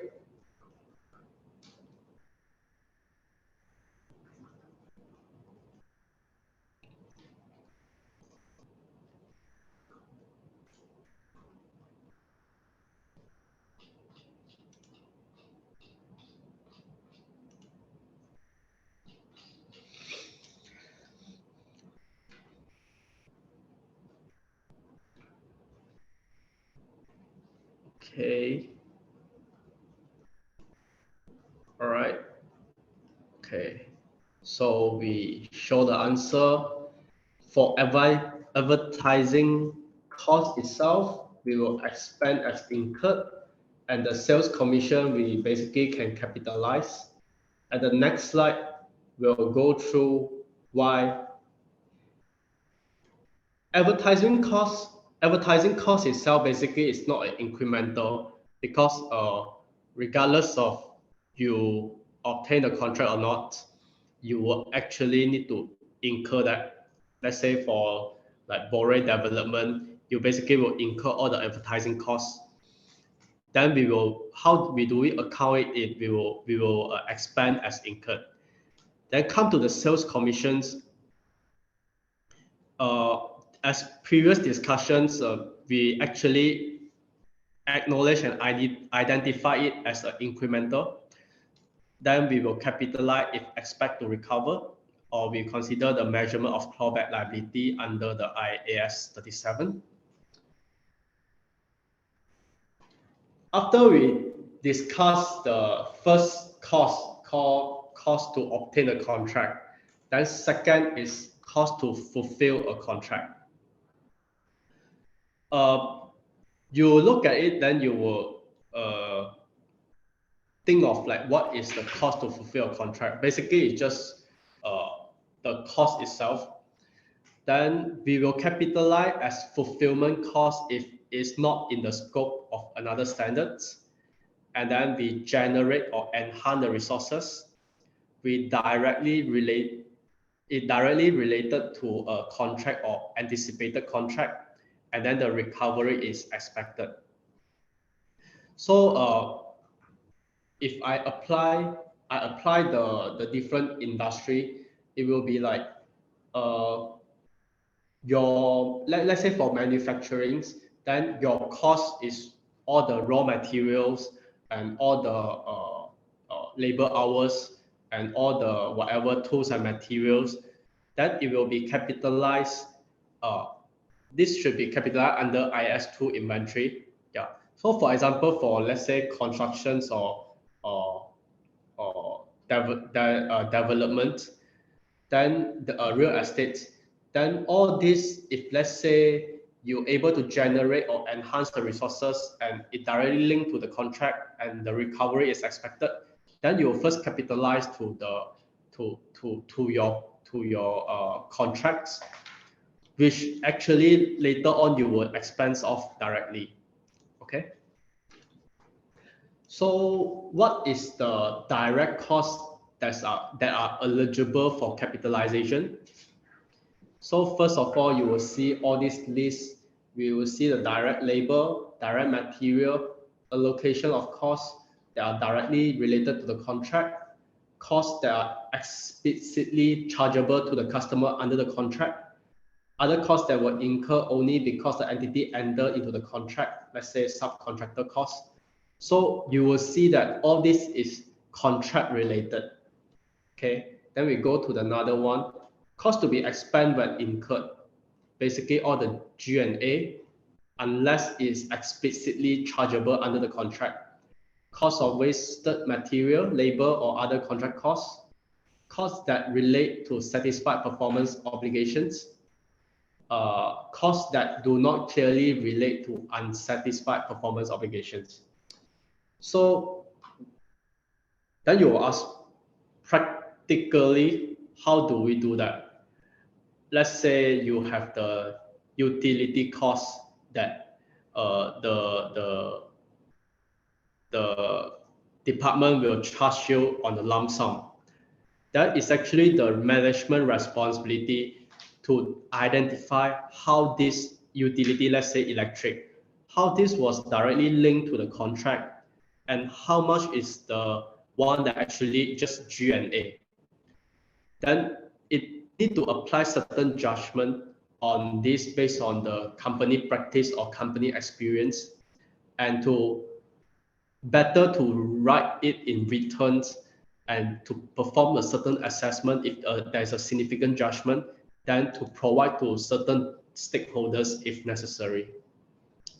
Okay. This anticipated contract is basically when we are consider how to amortize, what is the amortized period for the cost to obtain a contract.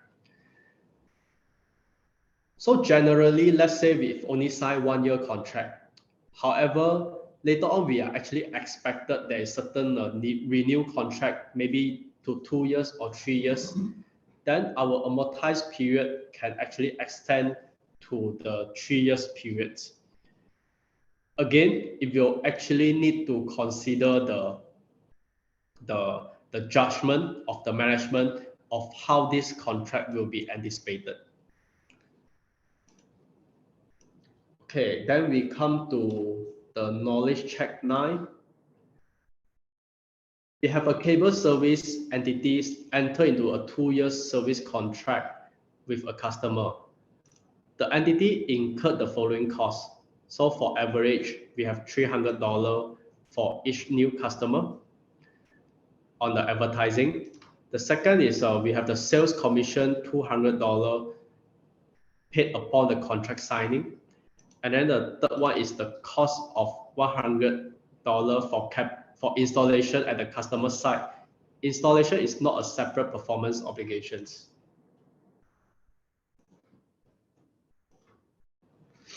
So what will be the cost to capitalize in this scenario? Yeah, I think this is pretty much easy because we have gone through the example earlier. Yes, the advertising of 300 will be expensed off as incurred, and then we will account for the sales commission and installation to capitalize, and later on expend off based on the contract periods. Okay.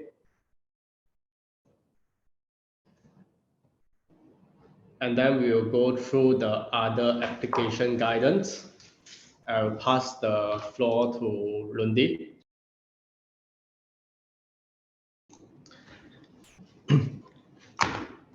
Thank you, Sekit. So we get to the one of the last guidance related to the IFRS 15. So after we talking about all the 5-step model, related costs to obtain a contract and cost to fulfill the contract. So now there is also other application issue and guidance in relation to the IFRS 15 as well. So for the sake of time, we do not have to go through to this really in detail of what is the other application issue in relation to the IFRS 15. But I will show you the link to all of the relevant guidance issued by KPMG. We call it like a revenue handbook, which you can go through later on, and it is available for free on the internet. You can go to Google and search for it. So the other application guidance, including the sale with the right to return. So normally, I see like one example, I'm asking about we sell a certain product and then we have to return within the 5 months. So it would fall into the sale with the right to return. So we have to account for that right to return as well in the consideration that we receive. The consignment arrangement. So the consignment arrangement where the company would consign their inventory at other people's premises to display the product or to sell those goods. Warranty. So the warranty, the company would have to really look at the nature of the warranty, whether the warranty on its own is a separate performance obligation, or the warranty is just a part of the standard warranty attached to the cell. So different scenario would give rise to the different accounting treatment for warranty. So one of it, you can treat it under IFRS 15 as a part of the variable consideration, or in some cases, you might want to account it for under the IAS 37 related to the provision standard. So you might want to count it differently based on the actual fact and circumstance of the company's business. Bill and hold arrangement, we already bill for the good that we have on sale, but we still hold that goods. Principal versus agent. So this is also an important aspect as well of IFRS 15. The classic example would be oftentimes the logistic forwarder. They would act in the capacity of agent on behalf of their principal.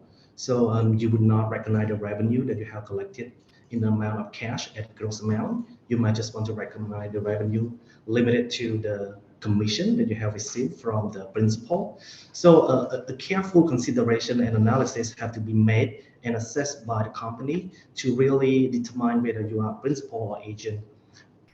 Customer acceptance. So customer acceptance is also a point that really important to determine when does the control transfer be in the logistic lingo. You would have a FOB, shipping point, destination, CIF. There's so many points to recognize the revenue based on the intercode term. So the customer acceptance is really speak out in our guidance, like what should be your consideration? What should be the company assessment in order to determine the point of revenue recognition?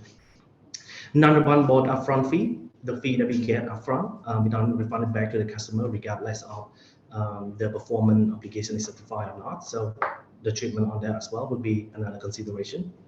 Repurchase arrangement, the customer option for additional item and the customer unexercised rights. So because of the time, we don't have sufficient time to really go through this session. Probably we can have another session of IFRS 15 to specifically go through any of these specific topic in detail based on industry, to which we can determine later on. So like I mentioned previously, so KPMG has issued I wanted to say a comprehensive analysis and assessment on those applications, including the 5-step model and the other application issue, along with our interpretation of the standard, what is our opinion on that, and including many practical examples that you can look into. So you can go to, we will share the slide after the training, or you can immediately right now go to Google and then you would type in IFRS 15 revenue handbook and you type KPMG, that should be pop up in your Google browser for you to download. So I think most of the question that has been put into chat is practically answered in the revenue handbook itself. So it's really a really illustrative and comprehensive handbook. So if you have time to really explore, I do recommend to download this and really go through those points that are relevant to your business operation. It's really helpful in my opinion. Okay, so we are coming to the last section of our presentation today, which is talking about the presentation and disclosure. So in this aspect, for each contract, so remember previously we talking about step 1 of the 5-step revenue recognition. The first step is to identify the contract. So for each contract, for IFRS 15, the contract asset or contract liability may be arise from the accounting for the contract. So the contract asset and the contract liability, right? They are used to really reflect the performance of the party under the contract. So essentially what the company has performed on its obligation. So for example, for construction company, you might resonate this to my example. So for example, you have built a house, let's say up to 50% already, but you have not yet built, send an invoice to the customer. So what you would do, you would recognize a contract asset equal to the percentage of completion multiplied by the contract amount to recognize as a revenue, and the other debit would be the contract asset. Whereas in some cases you would receive like an advance or early payment from the customer, but you have not yet fulfilled the performance obligation to the customer yet. So those advance that you have received from the customer that would in reverse would be recognized as a contract liability to the contract. So the contract asset and contract liability could happen really depending on the status, on the stage of the performance that the company has completed its performance obligation. So the one key point that I wanted to point out is that the presentation of a net, which means you would net off the contract asset with the contract liability, is on contract by contract basis. So even if you have a contract, you have 10 contract with one customer, you would not net off the 10 contract. What you would do, you will go to the contract by contract and see like what is the net position of that contract as either the contract asset or contract liability. So it go back to the contract basis. It's not at the customer basis. So this one is just again to give more example as to what is the receivable. So the main distinction between receivable and the contract asset is primarily receivable. You would issue the invoice to the customer. So if you have not issued an invoice, you would recognize as a contract asset. So the contract asset would be presented separately from the receivable because by definition, receivable is an unconditional right to receive the consideration or payment from customer. And plus the receivable, since it's talk about the right to receive the payment or consideration, it's really fall under a different accounting standard, which is IFRS 9, because it's accounted for as a financial instrument. So you would account for the contract asset differently from the receivable because of the two different standards. And capitalized contract costs. Capitalized contract costs is also presented separately from contract asset. So as previously mentioned by Sekit, so the capitalized contract cost, because that is the cost that you would expect to really obtain an economic benefit, and it would be depreciated, it would be amortized in the same fashion that would match your revenue recognition. It go back to the matching principle of this. So you would want to present it separately from the contract asset as well. This is for the disclosure. In this slide, I would not go into depth of what is the required under the standard specifically, but I have leave some example at the back of this training. So the disclosure requirement, it requires the company to really disclose two main important things. One is the qualitative factor of the contract with the customer, and the other one is the quantitative, which is the dollar amount in short that we have earned from the contract or liability. So I would just show you an example of how to present the contract asset, how to be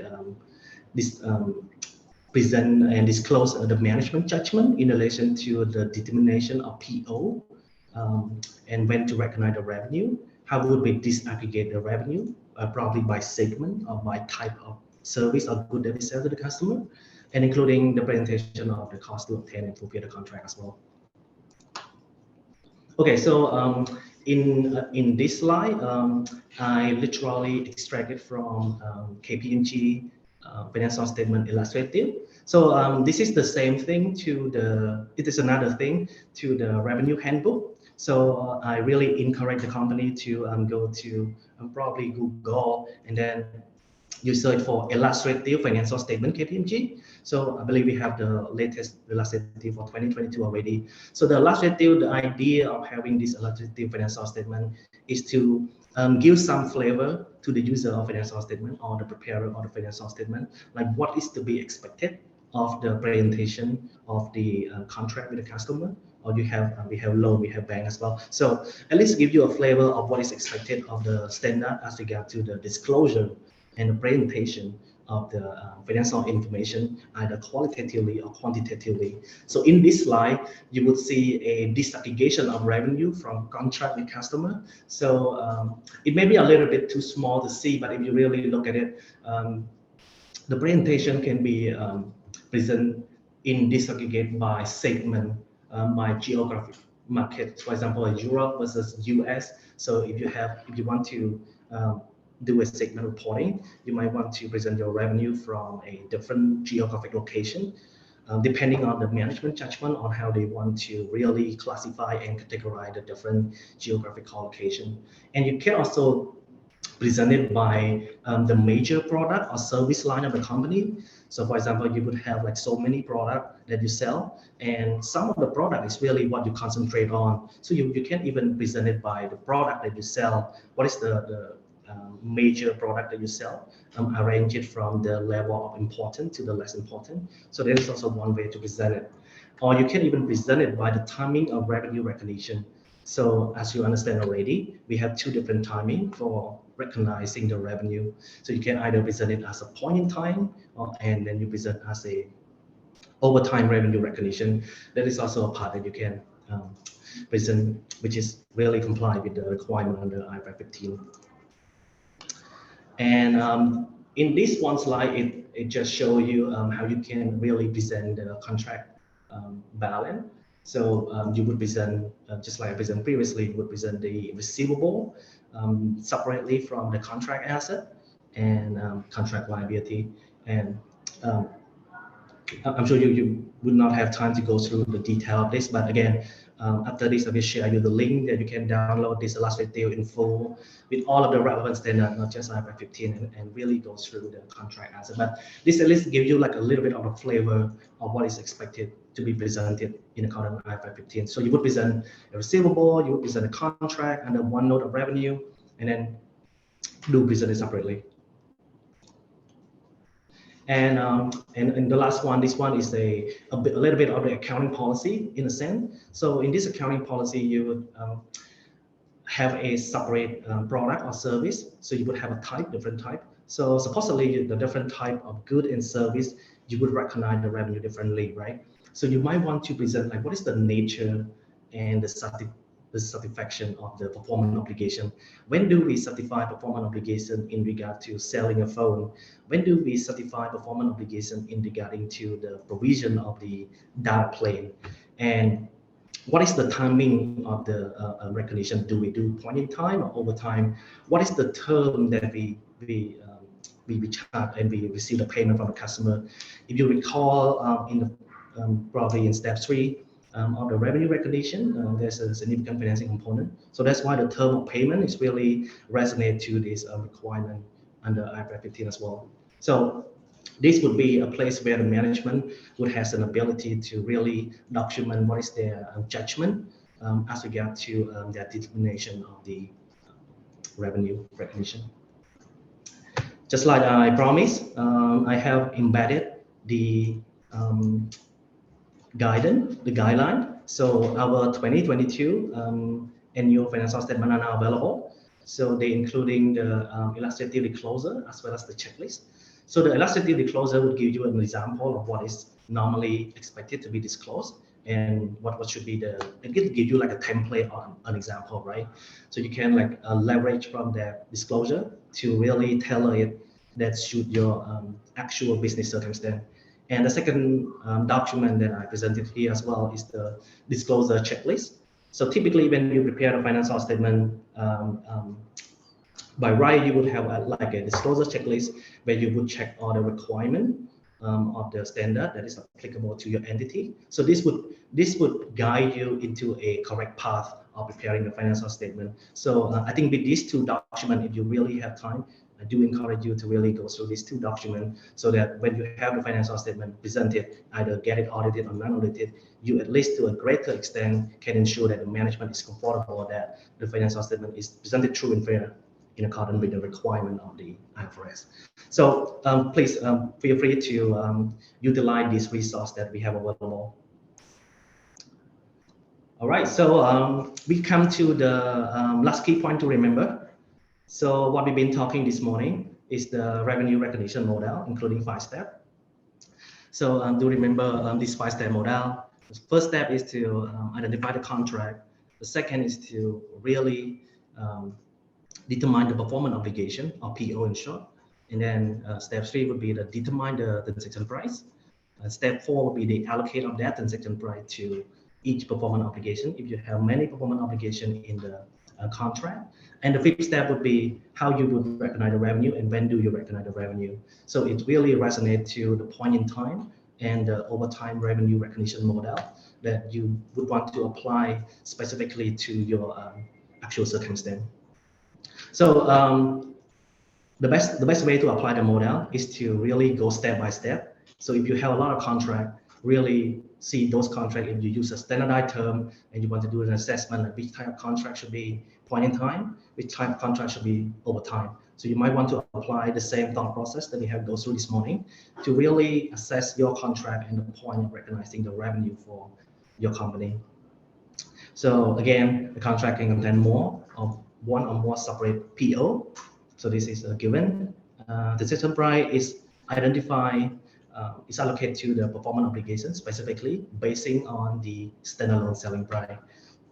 So the allocate would be point in time and over time, again and again. So, and the incremental cost to obtain a contract can be capitalized. So you might want to make that assessment as well if you have a really material and probably significant incremental cost to obtain a contract and see whether you meet the criteria for capitalizing those costs so that you can, to a certain extent, matching the pattern or the fashion to which your revenue is being recognized over time.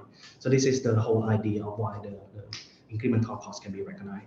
And the practical experience exists for the contract, obviously less than 1 year. So those would be a practical experience for the company. I think now we're getting to our exciting section, which is Q&A. And thank you so much, everyone, before we go to Q&A session for really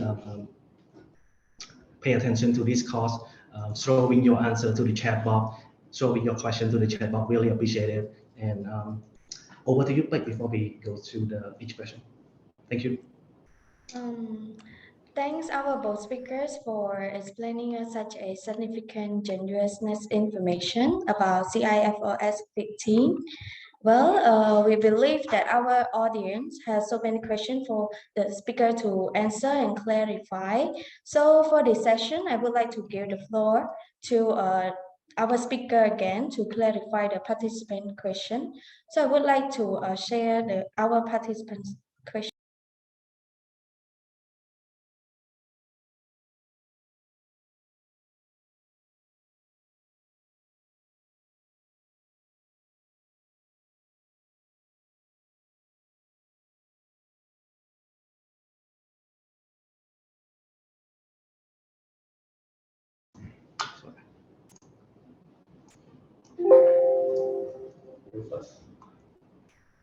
I'm sorry, but can you make it bigger, please?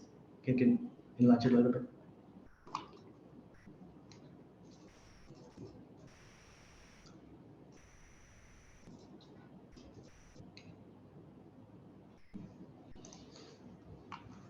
Okay, so I think go through the first question. So first question is more on the promotional product that the customer would get in the transaction with the supplier.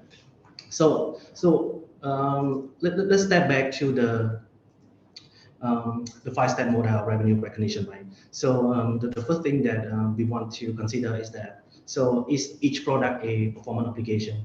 So in this scenario, I don't know the entirety of the scenario. Let's just assume that whenever the customer buy one product and they will get another product for free. So literally in this kind of transaction, the company would have a separate performance obligation. So each product is its own performance obligation.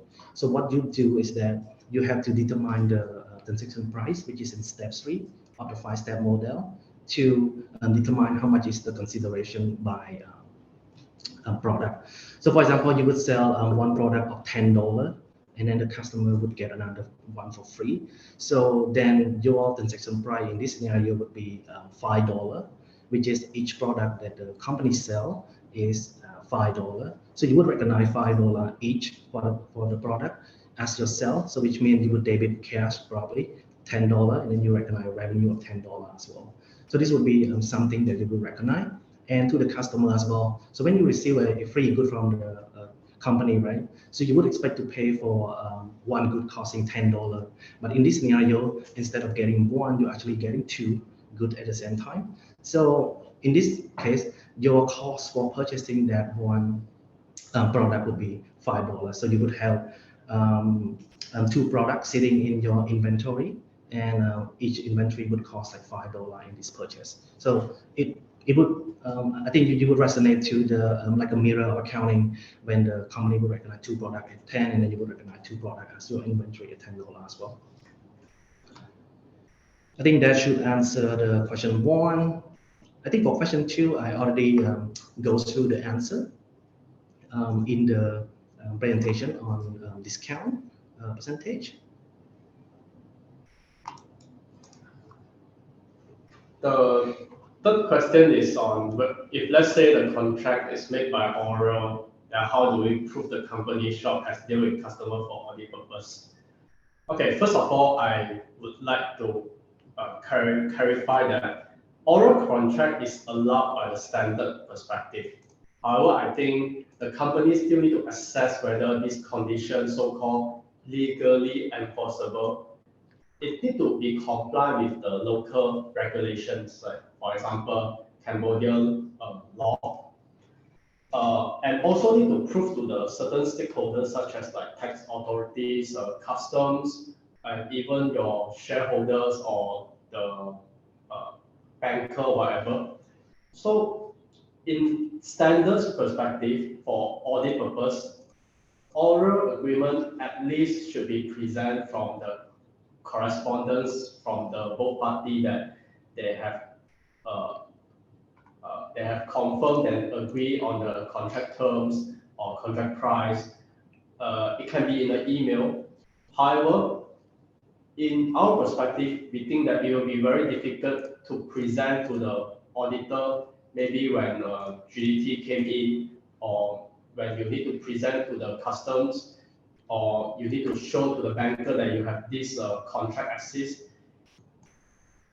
The form of the agreement should consult to the legal opinion, how it can be presented, and is it comply with the local regulations. And at the end, but not least, we actually suggest the company to practice a written agreement in most of the scenario. Yeah, I think if I could add on a little bit on this oral contract as well. So typically the company would not enter like a material purchase agreement or material service agreement or significant purchase agreement orally. So the company should also consider the materialness of the transaction as well, because the standard is really applicable to oftentimes the material transaction. So if it's just my guess is that the oral agreement would be made for like very insignificant purchase of either good or service. So it shouldn't be a big problem to really explain that or prove that to the auditor. But again, I think they could raise a really important point where the practice of having everything written would be really secure from the legal perspective, and especially on this IFRS 15, because IFRS 15 really point out the word legally enforceable. So which means in Cambodia, especially, you would have to apply the law definition of what would constitute a contract from a law perspective. So that would be something that you want to look at when you want to prove the evidence that the contract exists legally. So you might discuss with the legal team in your company on this to how you can better prove this to the auditor.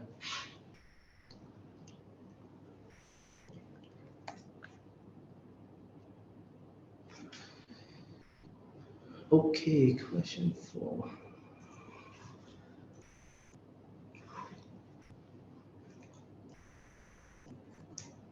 Question 4 is on the one-off payment in advance for unlike costs that allow the buyer to assess the cost for 1 year period. And then there's actually a particular point that the certificate will be provided upon completions. Then the participant asks, how do we recognize the revenue? Is it over 1 year or only 3-month periods? So again, we go back to what we have considered the PO, which is the completions of the trainings, then we determine that can we ensure that the promise has already provided and the control has transferred to the customer. If let's say within the contract, there's still remaining PO such as like maybe the ability to access certain resources or ability to perform additional research within the sites or whatever, then the amount should be recognized. The revenue should be recognized when the PO has been matched. If there's no other PO, then generally we will say you can recognize the revenue after the completion of the online course.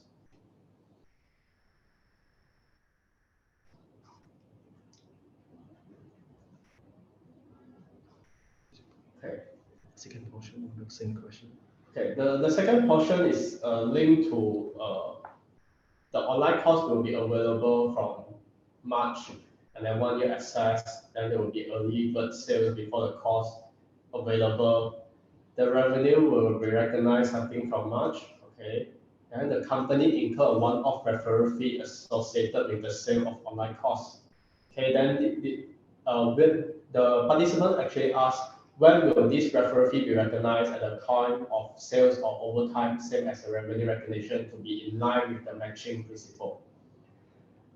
Our consideration is the company should consider what we have discussed earlier, whether this referral fee is a fulfillment or cost to obtain a contract.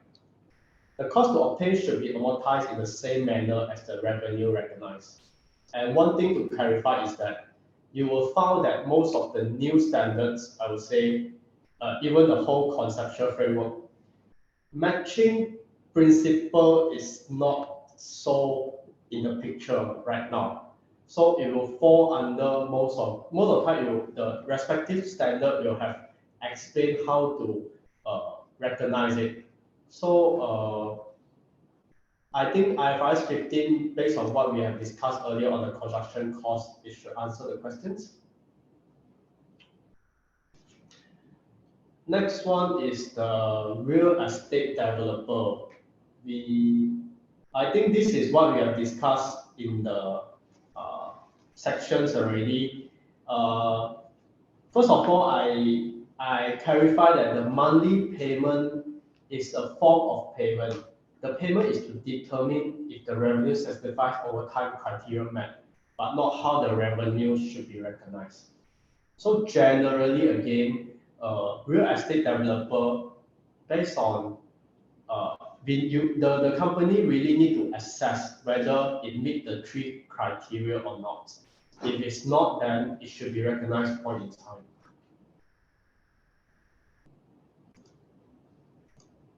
And I think just now we have does number 6. I think we have go through already, right?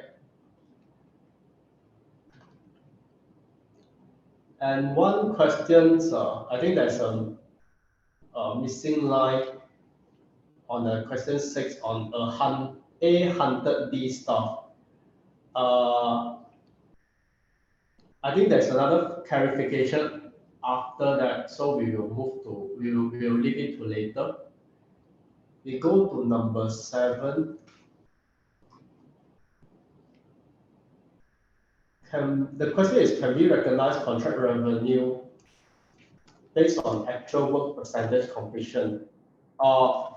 If after the company assess the construction contract and then satisfy the revenue recognition point in time, and generally construction contract will measure based on overtime, then yes, you can use that because this will be fall under part of the input method.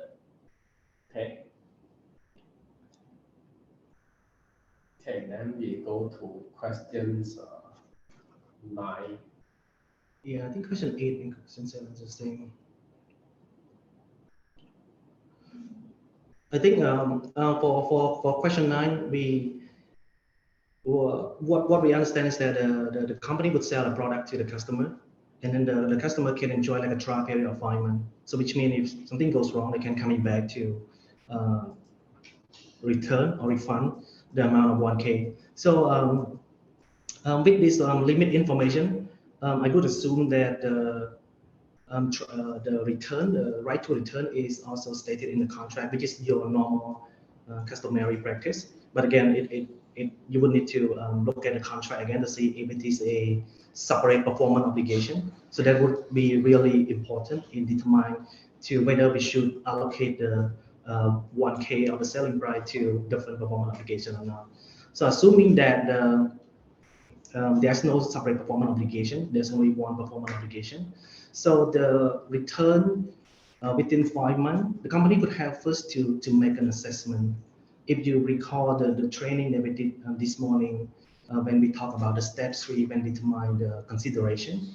So this would be a typical variable component in the consideration, whereby the company have to assess like, you have to perform a study like to get really what is the percentage of the return for the product in those trial period. So only when you can build the study and construct like an analysis of that percentage, and then the company would have to estimate using with the expected value, using like, for example, you sell like 100 product in previous year, and then in that 100 product, only 50% of those products get returned back within the period of 5 months, which is your trial period.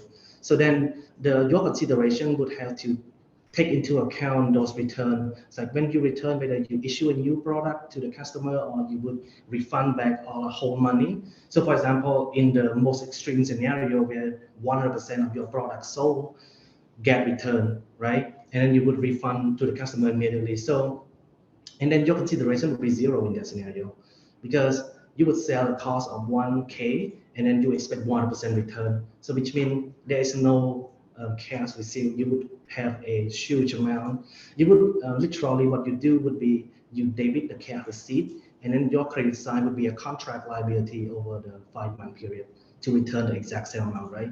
But that would be the extreme case. But if you expect only 50% to return, so you would recognize 50% of the selling price as your revenue, and the other 50% would be your contract liability, because you would have a liability over the period of 5 months, like a stand-ready liability to really refund back or fixing those products, right? So an analysis needs to be done based on your own experience in this scenario to really see what first, if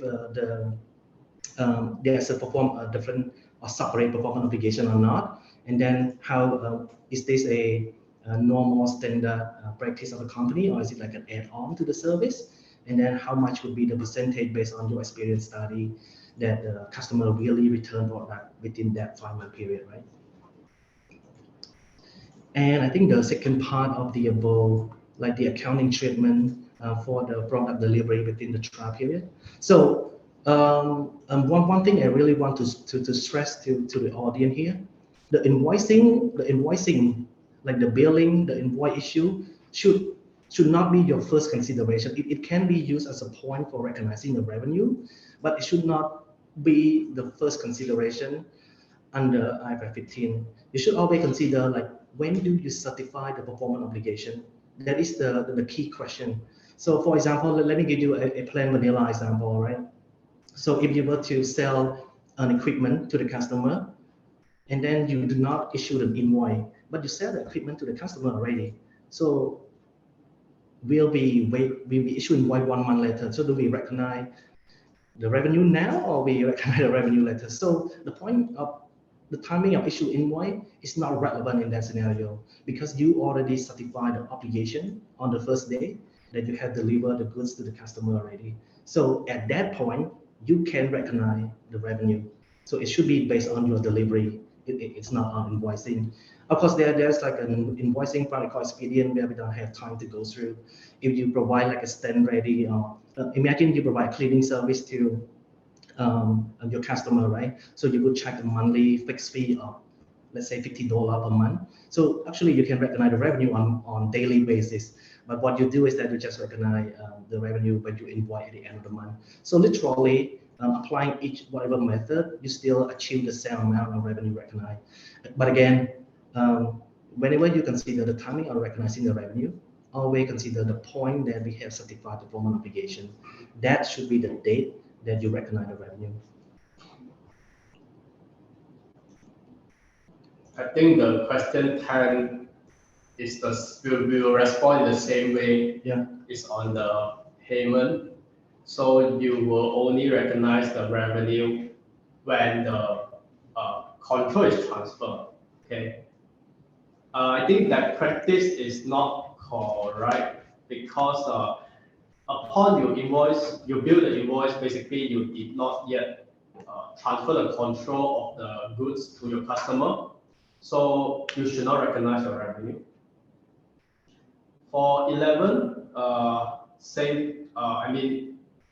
think we have discussed how to determine the transfer of asset on the land title transfer, although payment already made, same concept. The payment made doesn't directly link to the transfer of control. So we will still look at when the control is transferred. So this follow-up question based on how 11 come to 15. Actually, IFRS 15 effective from 1st Jan 2018, and all this practice should follow, including the old IS 11 was superseded and come to this new IFRS 15. And then, yes, it's what like the question mentions previously was like specified, and then now the IFRS step 2 actually provide the guidance on how to identify the distinct goods and service within the contract. Then we move to 14. Okay, I think we have discussed earlier the construction contract basically generally meet the criteria to recognize over time. Then for the warranty after completion, I think in the construction term, we call it defect liability period. Normally it will be 1 year or 2 years. In such case, how do we recognize the revenue? Okay, first, you need to see if this defect liability period, is it a so-called service warranty that you actually can is actually separately identifiable, or is more like an assurance warranty. So let's say if this is a service warranty, is identifier separately, then you will see that as a separate PO. However, if that is just more like a standard warranty, and it's like in our accounting terms we call it assurance warranty, then it's actually not a separate PO. And generally, we will apply IAS 37, the provision standards, to account for it.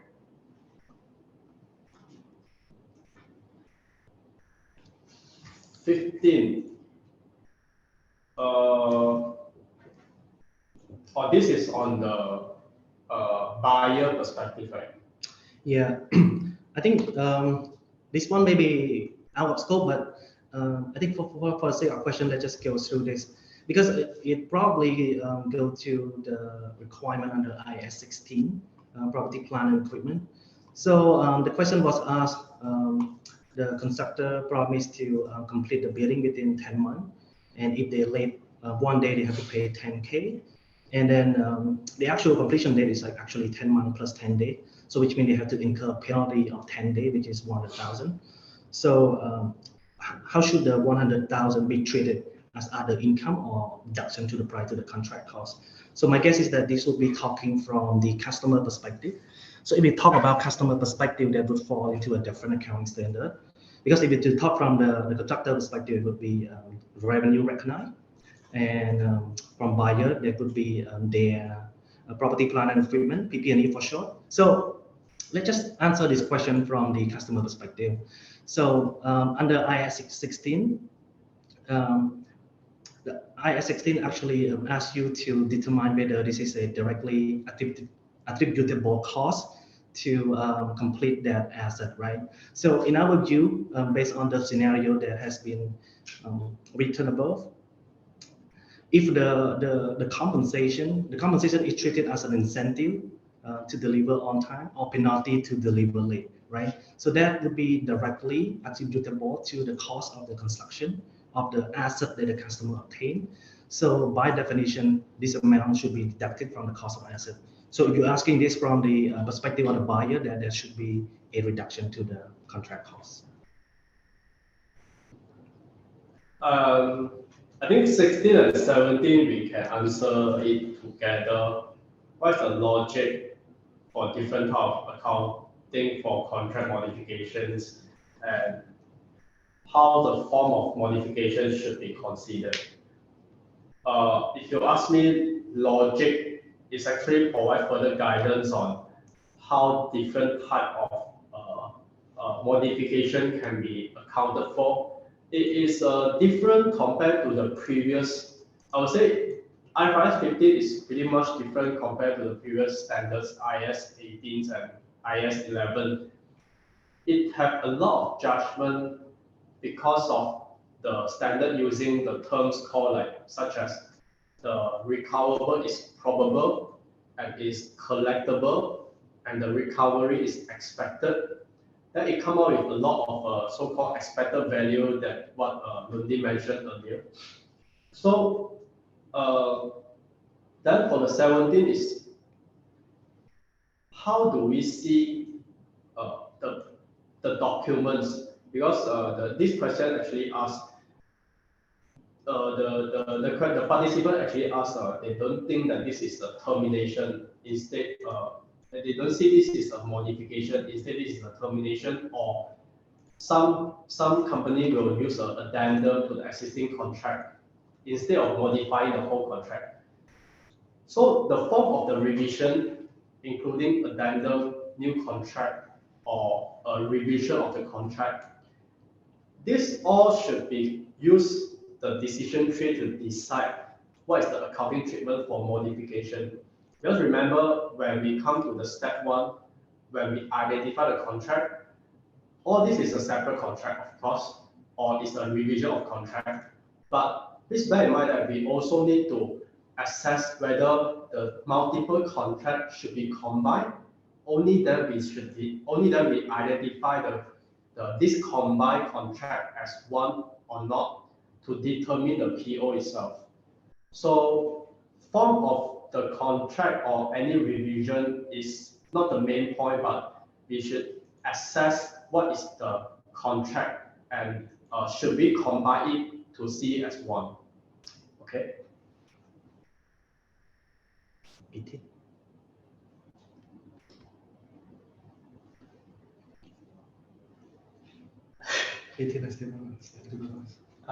Yeah, okay.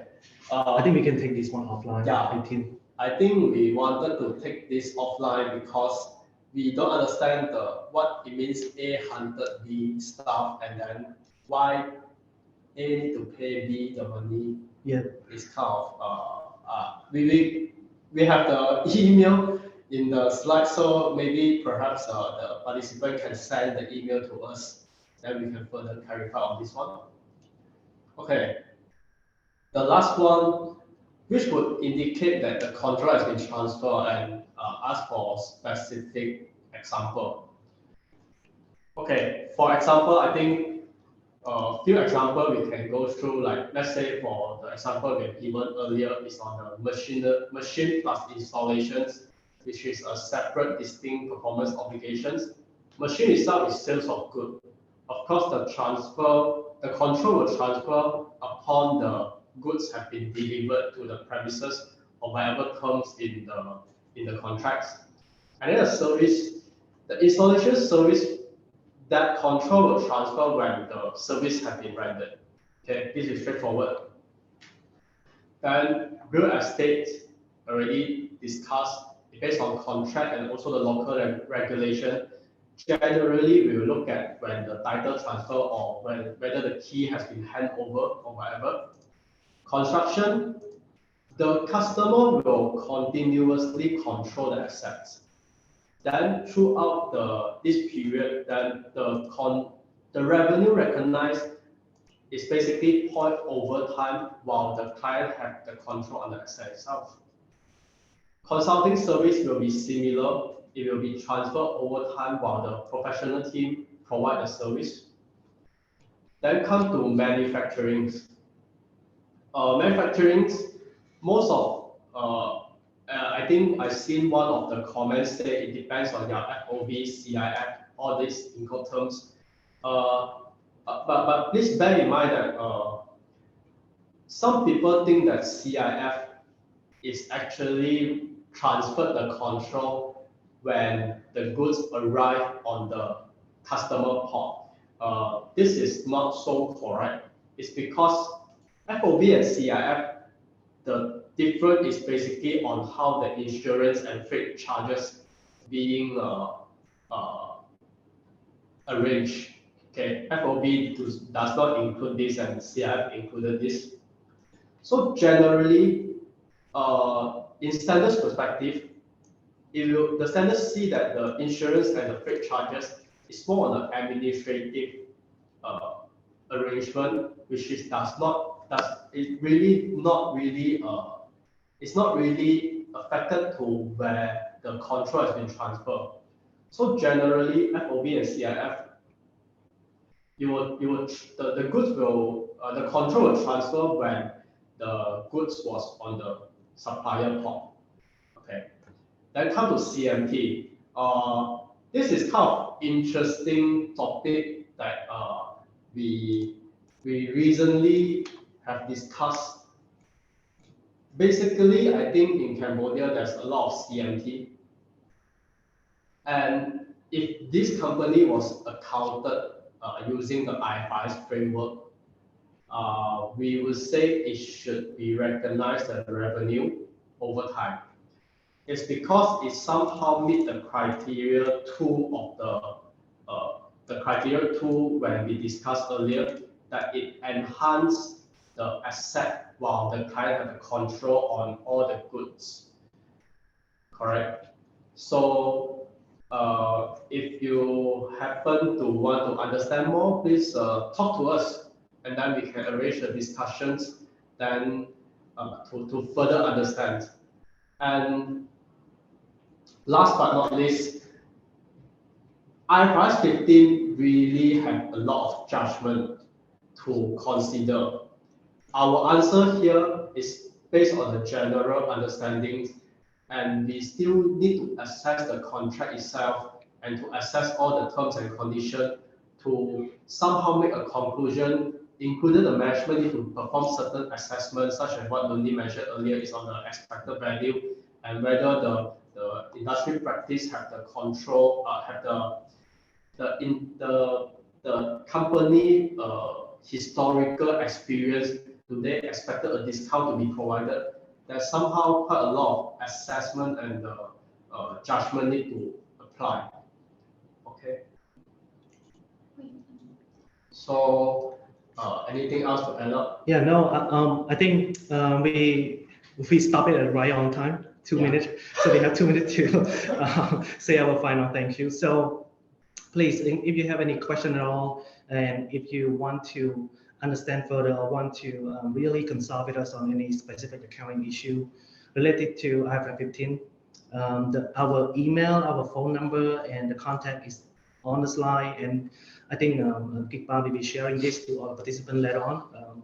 So thank you so much, everyone, one more time, really taking your time out of your busy season, your busy schedule to really attend this training and ask us all of these questions. It's really fruitful, in my opinion. So, and last but not least, really thank you to Kikpa, really to arrange all of these kind of webinar. It's really always a good event to share our knowledge and really to educate the market participant to really know what is required and understand that, so that we really build a strong financial system here in Cambodia. Thank you so much. Thanks our speakers again for sharing your useful and understandable answers to our participants. As our time is limited now, our webinar has come to an end. But before we end, we would like to invite everyone here to open your camera for the photo session. Yeah, thank you.